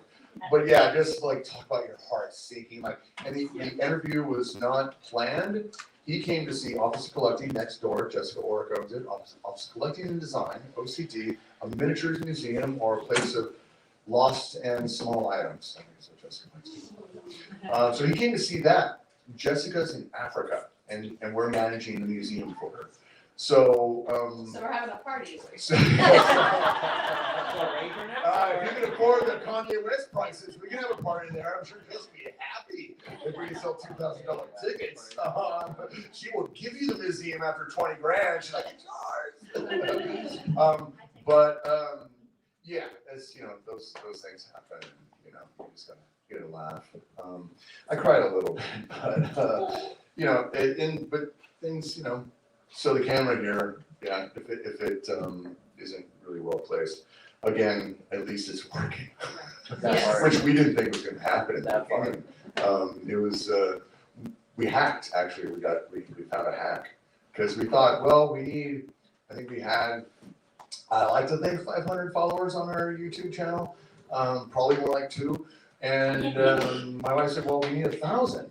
And I was like, okay, we need 1,000 followers. Let's just put it out there and say, hey, maybe we can have people share it and, you know, get us some followers. And we did. Not 1,000 followers though. Apparently our friends don't have friends. So, like, I contact my family, but they don't have internet access. Don't do that. So we didn't get there, but thank goodness, the Sci-Fi Center, William upstairs, another amazing place to visit while you're in the New Orleans Square here. He came over and he showed us the hack on how to like actually, here's the software you can use to get through that, and so we're happy to be able to stream. All right, where are we? Oh my goodness, I'm exactly on time. Look at that. Is he a professional? I'm so glad. Well, thank you everybody for coming out today. Elizabeth, did you get timing on that? For Stephi Blue is here. Okay. Well then, thank you everybody for coming out. We're so excited to have you. And this is our last round of the second season of Poetry Arcade. So yes, once again, thank you to Nancy. God, this place is amazing. Can I yell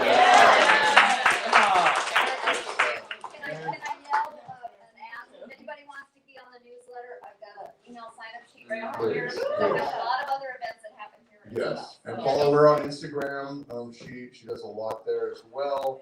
We had this is the second Poetry Arcade we've held here. The first one we had Anthony Bondi, local badass artist. He was here early.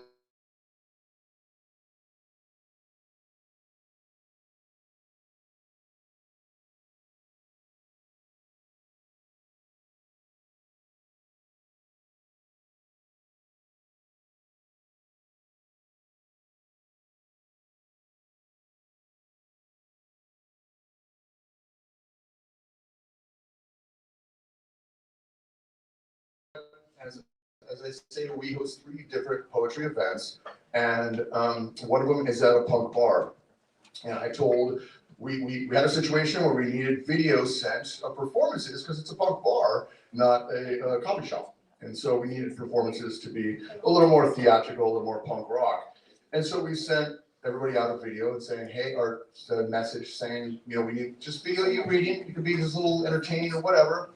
And I told this to this poet, and they said, I don't need to do that, I'm too punk rock. I was like, well, then I can't have you on, I need a video. And then we saw her perform and we videoed it.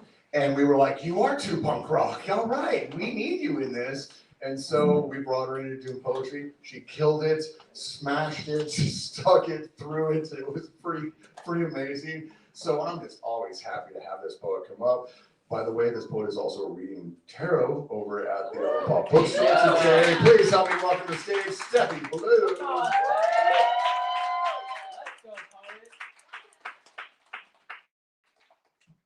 Howdy,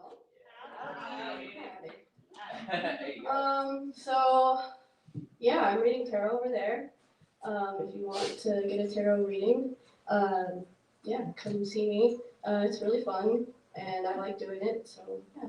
Thanks to Avantpop for letting me set up a little thing. They kind of like pushed me into tarot reading because I was like, oh, I read it for myself, and then they were like, oh, you should just read it for at this event. And I was like, I'm a tarot reader now. We're very convincing. So yeah, now I'm really practicing tarot. But it's good. Yeah, I'm Stephi Blue. I'm a local, born and raised Las Vegas poet, and I've been writing poetry for years, and I started performing actually at a bar called Rebar. It's a campfire of the light. And I also co-host there for the past like couple years, but I've been going there for like 7 years when they first started. So yes, shout out to Campfire fam. James Norm is gonna be there next week. Yeah. Come out, it's a really fun time. So yes, please come to that. It's super fun. And I got some new shit for y'all. Yeah,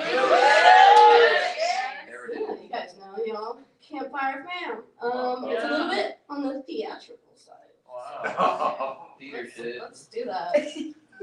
It's a little punk rock, a little theater. Nice. We're gonna put the mask on for this. It'll make sense in a second. So, this is a two-parter. It's called The Raven, or Raven's Call. And then the next one is called, I'm just gonna flow from one to the other. It's called Mala Koshta, which is Croatian for small hind. Don't ask why, I just like languages. So let me make sure. Oh, pro tip, put your phone on Do Not Disturb if you're using your phone so people aren't like upsetting you when you're trying to read. Okay.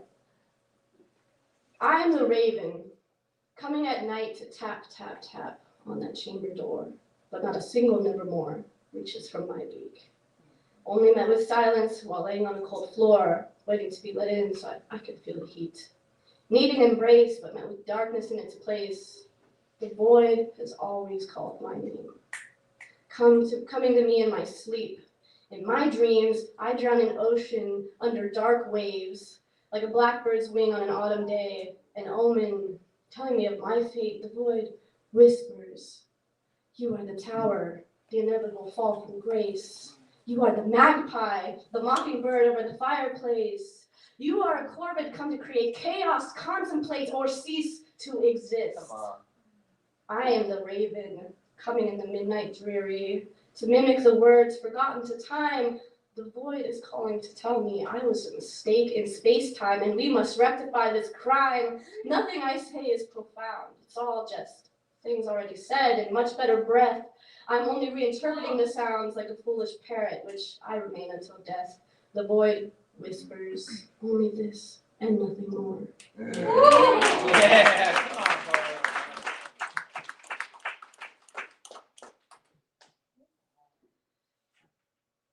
The world is full of cruelty, repulsiveness that will die outside our realm. Beauty remains, brings hope like concrete-filled cracks.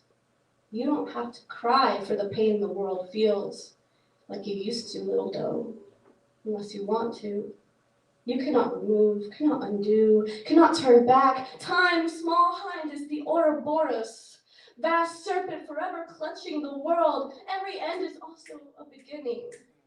Lift up high thy head to the sunlit sky.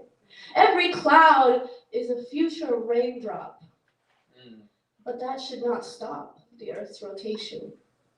Remember the tall grass and sun rays peeking through the canopy. Can you hear the birds declaring sovereignty over this blessed land? Shh, quiet now. The moment will pass as a whisper.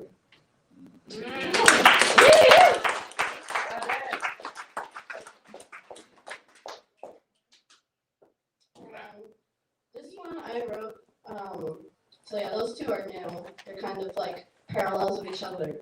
The raven and hind is a small bull. And so, yeah, those are kind of like two parts of a persona, if you will. This next one is for Brooke. It's something I wrote in Colombia. So I'm going to say it in Spanish and I'm going to say it in English, but it's one of my favorites because it's for my Colombian heritage. And, it sucks because my mom is going to go visit in December and I will be unable to go, but I love that country and I love visiting my family down there. They're amazing people. And so this is kind of for them. It's called Por País. Fotografiando colinas donde las nubes tocan el suelo y las hierbas color esmeralda cubren la tierra. Qué sencilla vida sin el sol. Aquí todo se hace a mano. Cuidan el suelo y el ganado cosechan los frutos. ¿Qué es un país si no es para la gente? No se conocen fronteras para la flora y la fauna. Las flores que adornan cada calle proclaman, mira qué lindo país. Esta es nuestra tierra, pero no es tuya ni mía.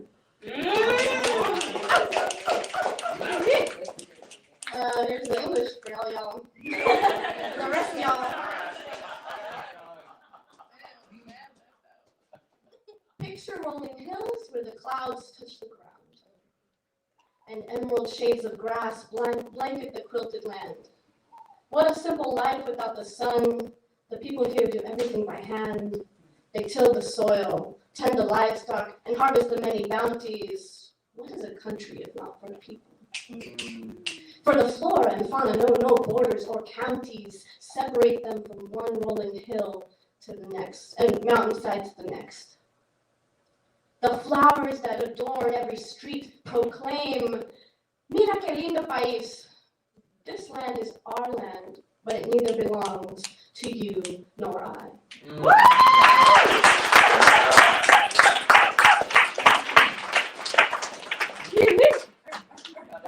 And I think that's all I have for today.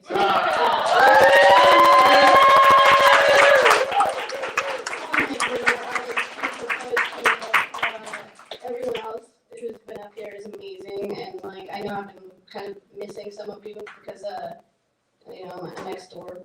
But just know, like I love the poetry community here, and like y'all are amazing, and like the turnout is just it's so inspiring. So thank you guys so much.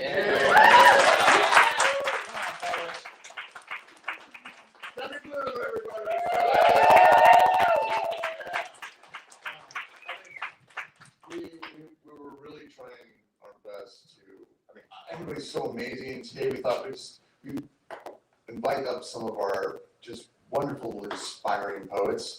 And they do some really dark shit too, don't get me wrong. But we thought we'd end with them because we want to keep people coming back to the poetry arcade. And I think these poets really put us on the map. So I'm excited to have them. Please help me welcome to the stage. What are the next folks? Come on in. You're good. Yeah, have a seat, please. Oh my goodness, I love this person so very much. She just puts a smile on my face. There's actually every one of them does this at this moment, but please, they were here already. Welcome, Aaliyah, to the stage.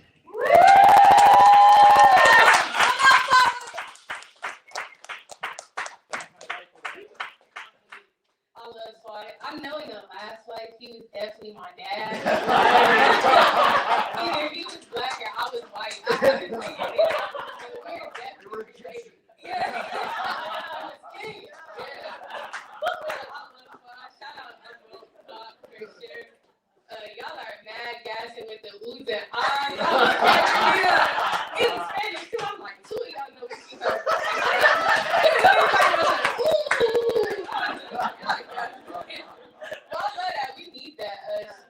I'm tired of doing slams, but I do have bills to pay, so I do a lot of slams. But open mics is really where it's at because I get to talk to y'all get to receive me. I like to be heard. I was meant to be heard, and seen because I'm good looking. So here we are. Yesterday, I forgot what I was talking about, but today, the theme of love is definitely heavy on my heart. And not even like intimate love, but just love I have received, haven't received, etc. So I had to do some deep dive and thinking and realize that it all stems from your parents. So my first one is to my parents. Shout out them. I guarantee all of us in this room took a solid vow we all share in common. Whether it's from biological parents or if you're someone like me who was adopted, that if you already have existing children or have yet to conceive, I vow to never treat my children the way my parents treated me. There's no way I would bring a seed into fruition if love, respect, and care were my genuine intention. No way in hell I would degrade something that me and God made, or choose to be abusive in a physical, verbal, or emotional way. Being toxic ain't an option. Me as a parent will make progress to better myself so my children can reap the benefits of that process. But I think to myself as I think to this vow, and notice that it starts before my children, so I vow to be a better child. Setting boundaries, and no more blood is thicker than water. Because that blood wasn't that thick when they were traumatizing their daughter. We cut slack to the people who gave us life we didn't ask to live. But was that same slack reciprocated to you when you were just a kid? Even if they did their best, or your life wasn't completely ruined, I'm aware enough to know that there's plenty room for improvement. So I vow to make better decisions for myself that feel coherent. No one ever tells you about the stage in life when you have to parent your parents. But I'm willing to do the work because I'm willing to take the vow to heal my inner self and for my future child.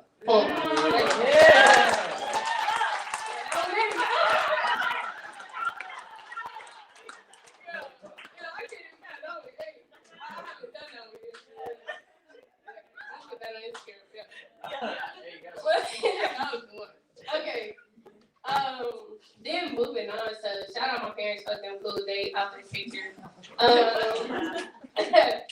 Now it's just this weird ass pattern that I'm in. I don't know what it is. Stay off dating apps and shit like that. Like, just shoot your shot in person. Like, if you see a bad bitch, just hey, I want to be with you. Just do that, and it didn't turn out good. But I just had to find humor in my dating life because like it's hilarious, and I need my own show. But until then,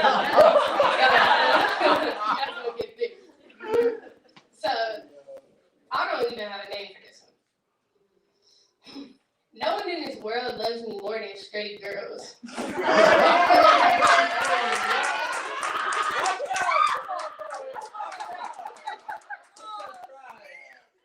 no one in this world loves me more than straight girls.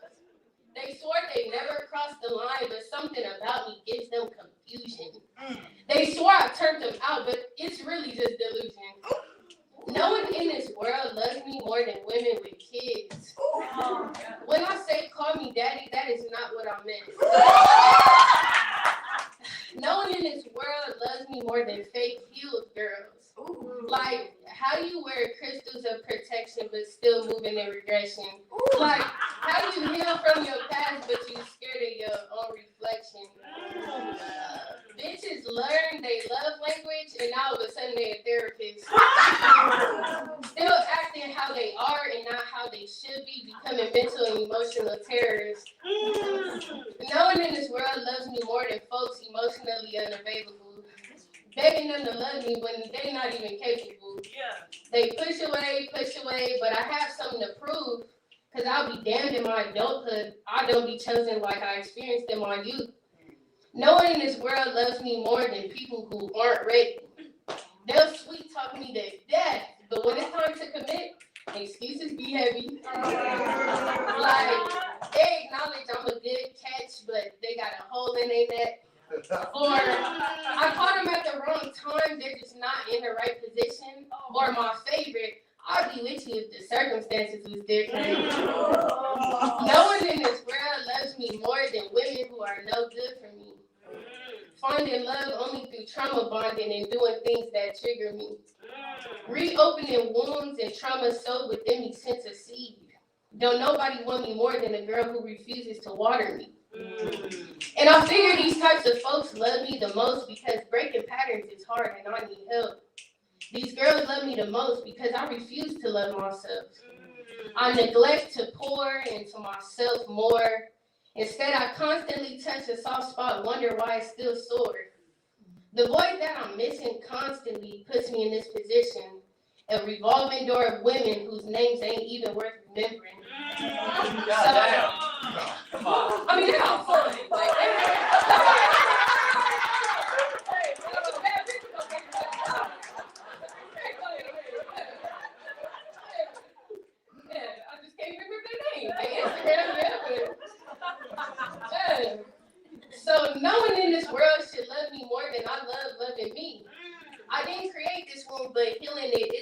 responsibility. And no one in this world is gonna love me like I should be loved until I heal where it hurts. So no one in this world is gonna love me more until Aaliyah loves Aaliyah first. Yeah.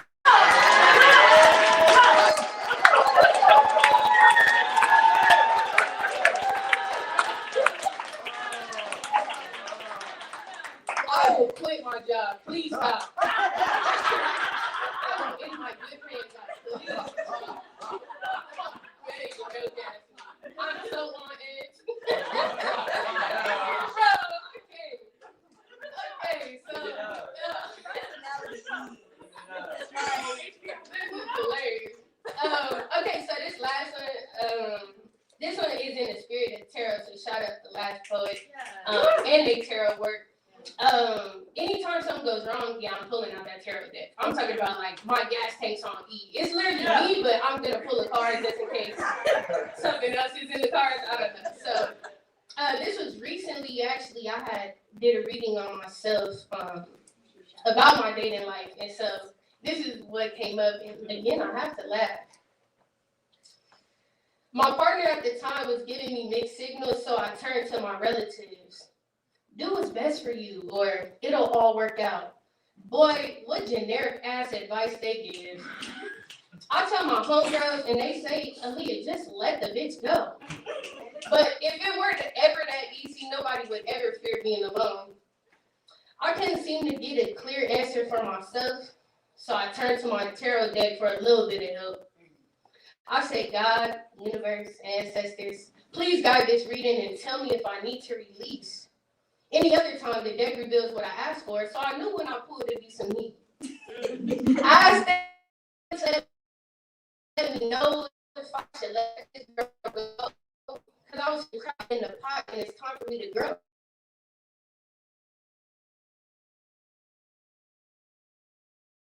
You are emotionally stable. Okay, this is great and all, but what about my relationship? This isn't really telling me to stay or necessarily to quit. So I reread and reread, thinking maybe the universe is off its game. Let me ask again. God, universe, ancestors. Should I break up with what's her name? You King Cups. You have mastered wisdom, compassion. You are mature and balanced when negative things happen. Look, tarot deck. This is nice and positive, but I am in Aries and don't need any help and confidence. Then it dawned on me that all along, I possess the things that I need to make me strong. That with or without this person in my life, I radiate love and I radiate light. That my strength resides in me being poised and keeping it together. That mountains remain standing even through harsh conditions and weather. This served as a reminder to always be me, and that's what I hold. Because the real will always stay and the fake will always fold. Tarot cards could only reveal so much before I decided that enough was enough. That what I have in abundance grants me infinite wealth, and that the love I seek in others I have in myself. Oh my God!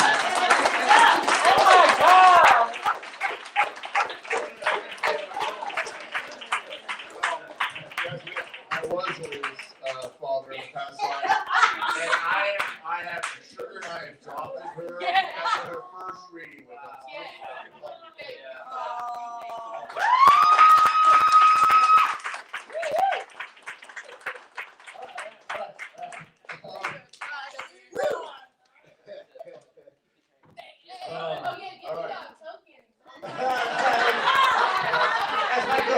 She also gets a sick sense of humor from me, so the good ones came from sugar, obviously. all right, let's bring up our next poet. Thank you. This is her time to shine. She was already with us earlier today, and I am so excited. This is her new round of love, and please, Gracie Garrett, come join us. All right?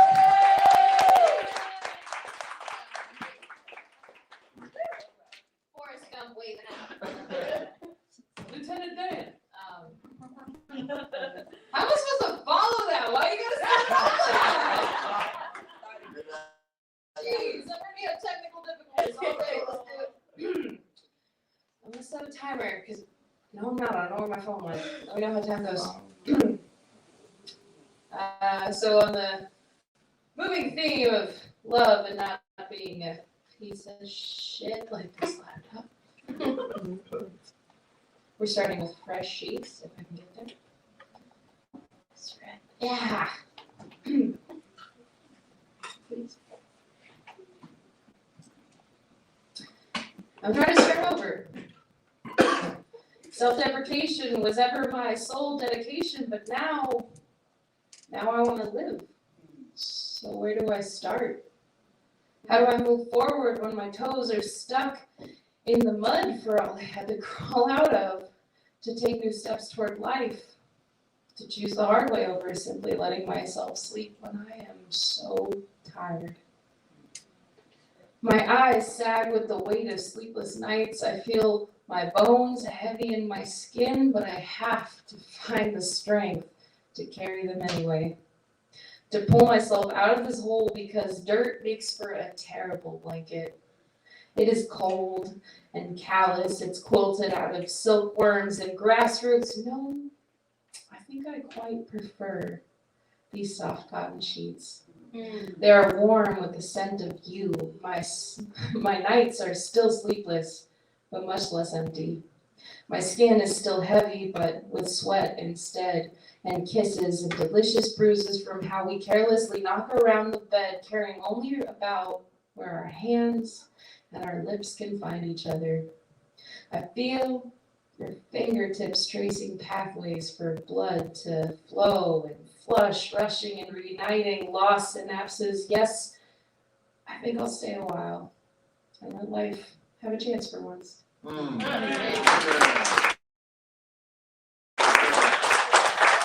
is watching live on YouTube, motherfucker! This next one is a little weirder. I wrote it forever ago and didn't feel confident enough to do it in person, but we'll see how it goes. It's called Queen's Gambit. That show is fucking phenomenal. QRST. Come on. I know. There we go. I was just saying, I don't know how the alphabet works.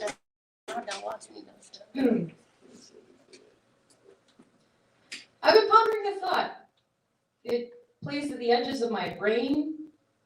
Life is like chess. Glaringly obvious, of course, but still so complex.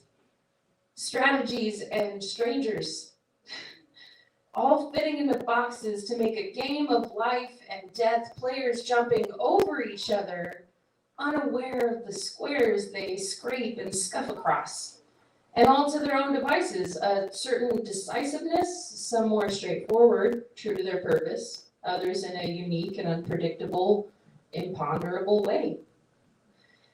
Many seem to be moving to a point, but always on a crooked path. A king to be protected until one wrong move and then gone. Some are pawns to be knocked over, taken at will, or swept off the table, knocked under the rug. I used to dream of being the queen, moving wherever my wit willed, whichever place I like, capturing and conquering, mastering and changing, all around me until at last, victory. But games are not my forte. Cunning, never my cause. I'm useless at strategy. I'm a lazy-about pacifist with no stomach for the brutal, never-ending rules that make up this life. What is a more interesting point of view, I think, is that perhaps some of us are meant to just be the board.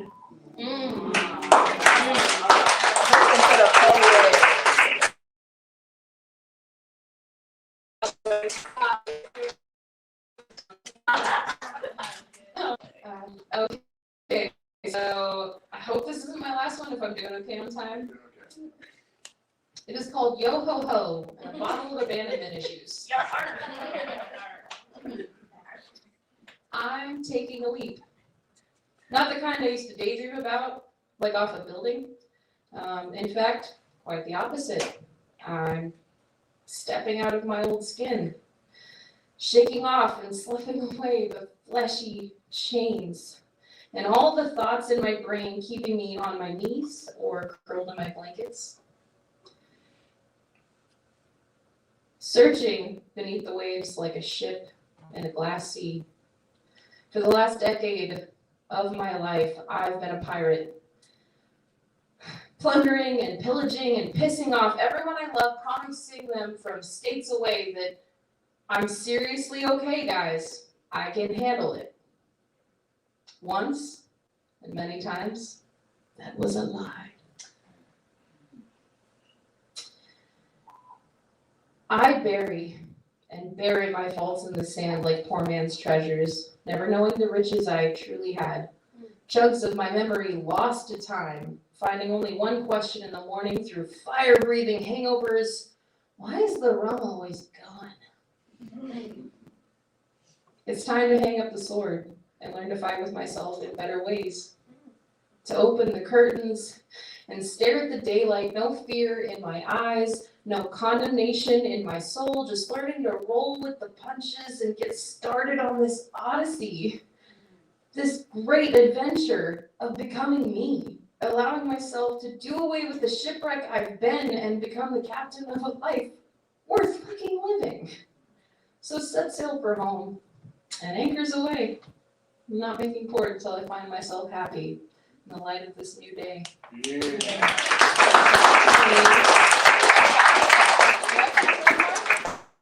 Yeah. Okay. Aaliyah, you started this. I don't like to rhyme, but this is one that I wrote quite a while ago, and it rhymes because when I rhyme, I feel like someone should be like Monty Python behind me. This one is called, if I can find it. It is called Stoned Ape Theory. It's about, if anyone's a Terrence McKenna fan, you know what I'm talking about. How strange it is to be a monkey with mushrooms in your brain, filtering out the feral that's been cycling in our veins. We're clutching for a consciousness too wild to understand and grasping at branches that turn right into sand. If time is an illusion, but I'm the best magician around. I waste time like riches when I'm monkeying around. Kaleidoscopes take my eyes and turn them upside down. I wish they could do the same to this ancient frown. It seems silly that I must wear pants when my fur would do just fine. But instead I worry about rent and bills and getting to work on time. So these, my friends, are the things that seem to cause me so much pain. But what do I know? I'm just a monkey with mushrooms in my brain.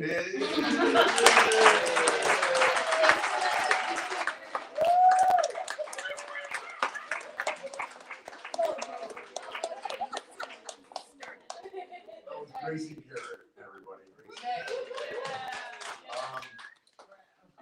Let's see, where are we at here? Oh my goodness, well, fantastic. I was gonna read some more poetry for you all today, but to be honest, the next poet really is gonna just close it out. Because they're so great, and so fun, and so amazing that I just don't wanna follow them. You can buy my book at Avantpop Bookstore, but really, along with the other artists that have been performing here, many of them have their books at our store, and hopefully they will all soon have their books at our store. So, please, everybody, help me welcome to the stage, Brooke Arita-Zamora.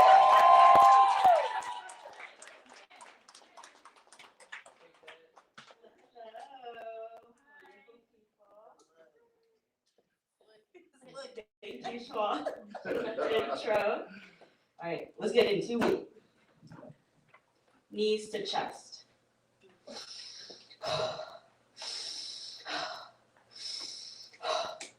I am quick and had to be faster than that, so I taught myself how to breathe, how to 90-degree angle my elbows and long stride. But now you're mad. And I'm sorry, I'm not up to your speed, or should I say brisk walk. I'm sorry, not sorry, actually, you can't stop and won't stop, actually. I'm putting this shit in drive, full throttle, actually. See, I do what I want, how I want, when I want. I'm like jogging, running, picking up knees to chest.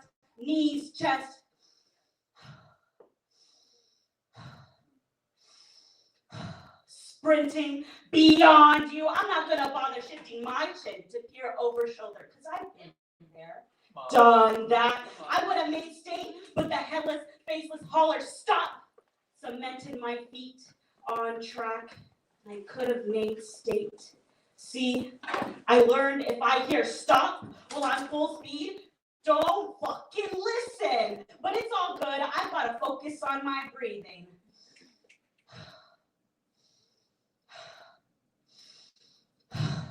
And I'm not stopping for nobody. This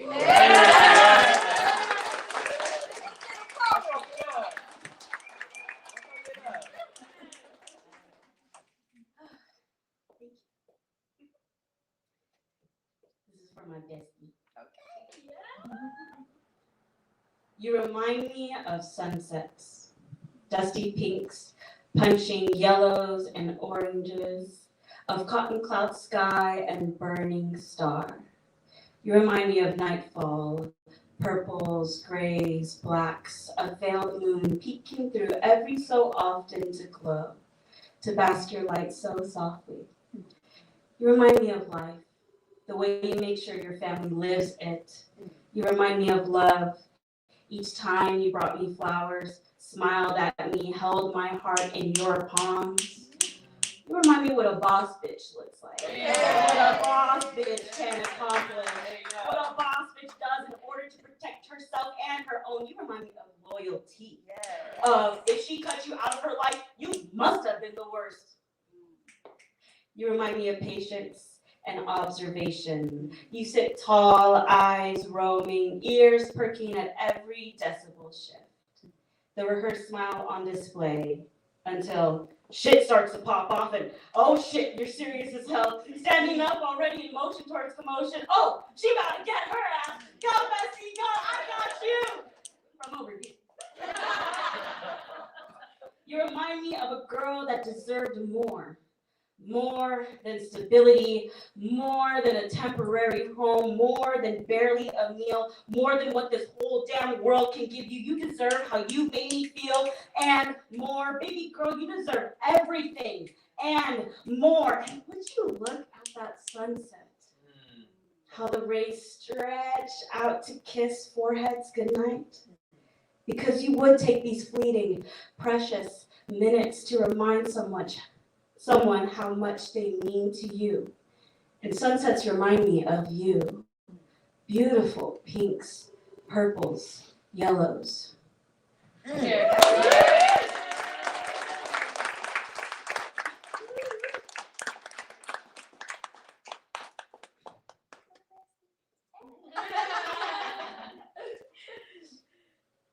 I'm the type of person that will heal you.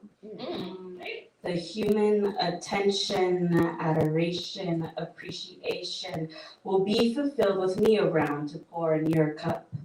Ready and waiting by your side. Picture on infinite drip pressed straight from my mind and my chest. Brewed fresh for your palate. Any acidity, sticky syrups, bitterness, and pain leveled out to elimination. Only the sweetest for you.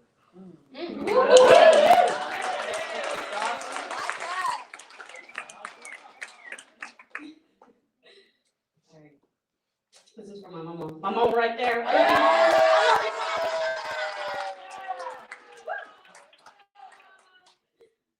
The ways mom says I love you without saying it.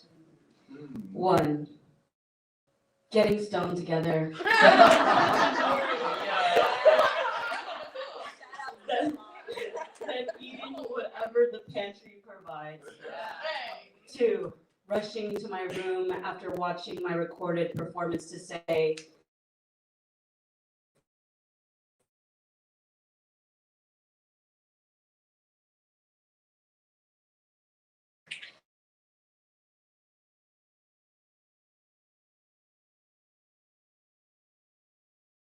her nickname for me. 5, rocking me back and forth during panic attack. 6, it's okay to feel sad, just don't hurt yourself or others. Do the right thing. 7, going to smoke in your room. I'll turn on the heater so it's cozy when you get home. 8, come home. 9, kissing my cheek every good morning and good night. 10, be safe. Trucha. Siempre, mami. Te amo.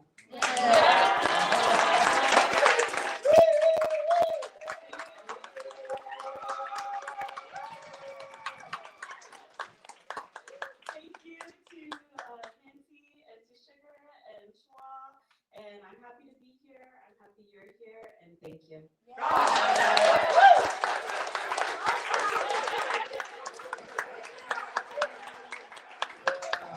Well, give them a follow that. Thank you, everybody who came out this weekend.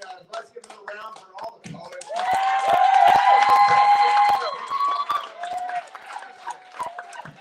We really could have done without Nancy.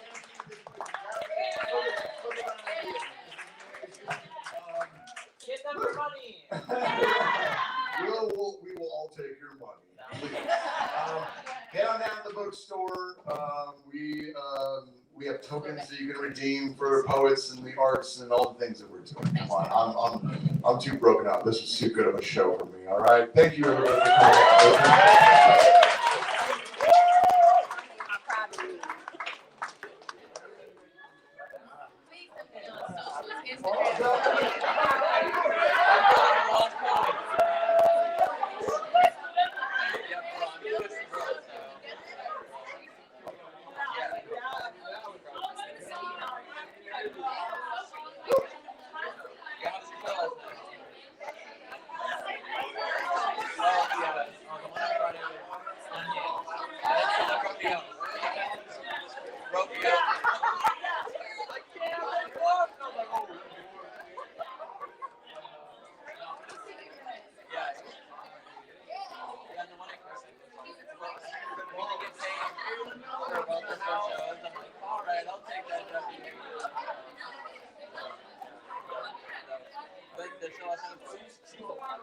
Yeah, those money cover.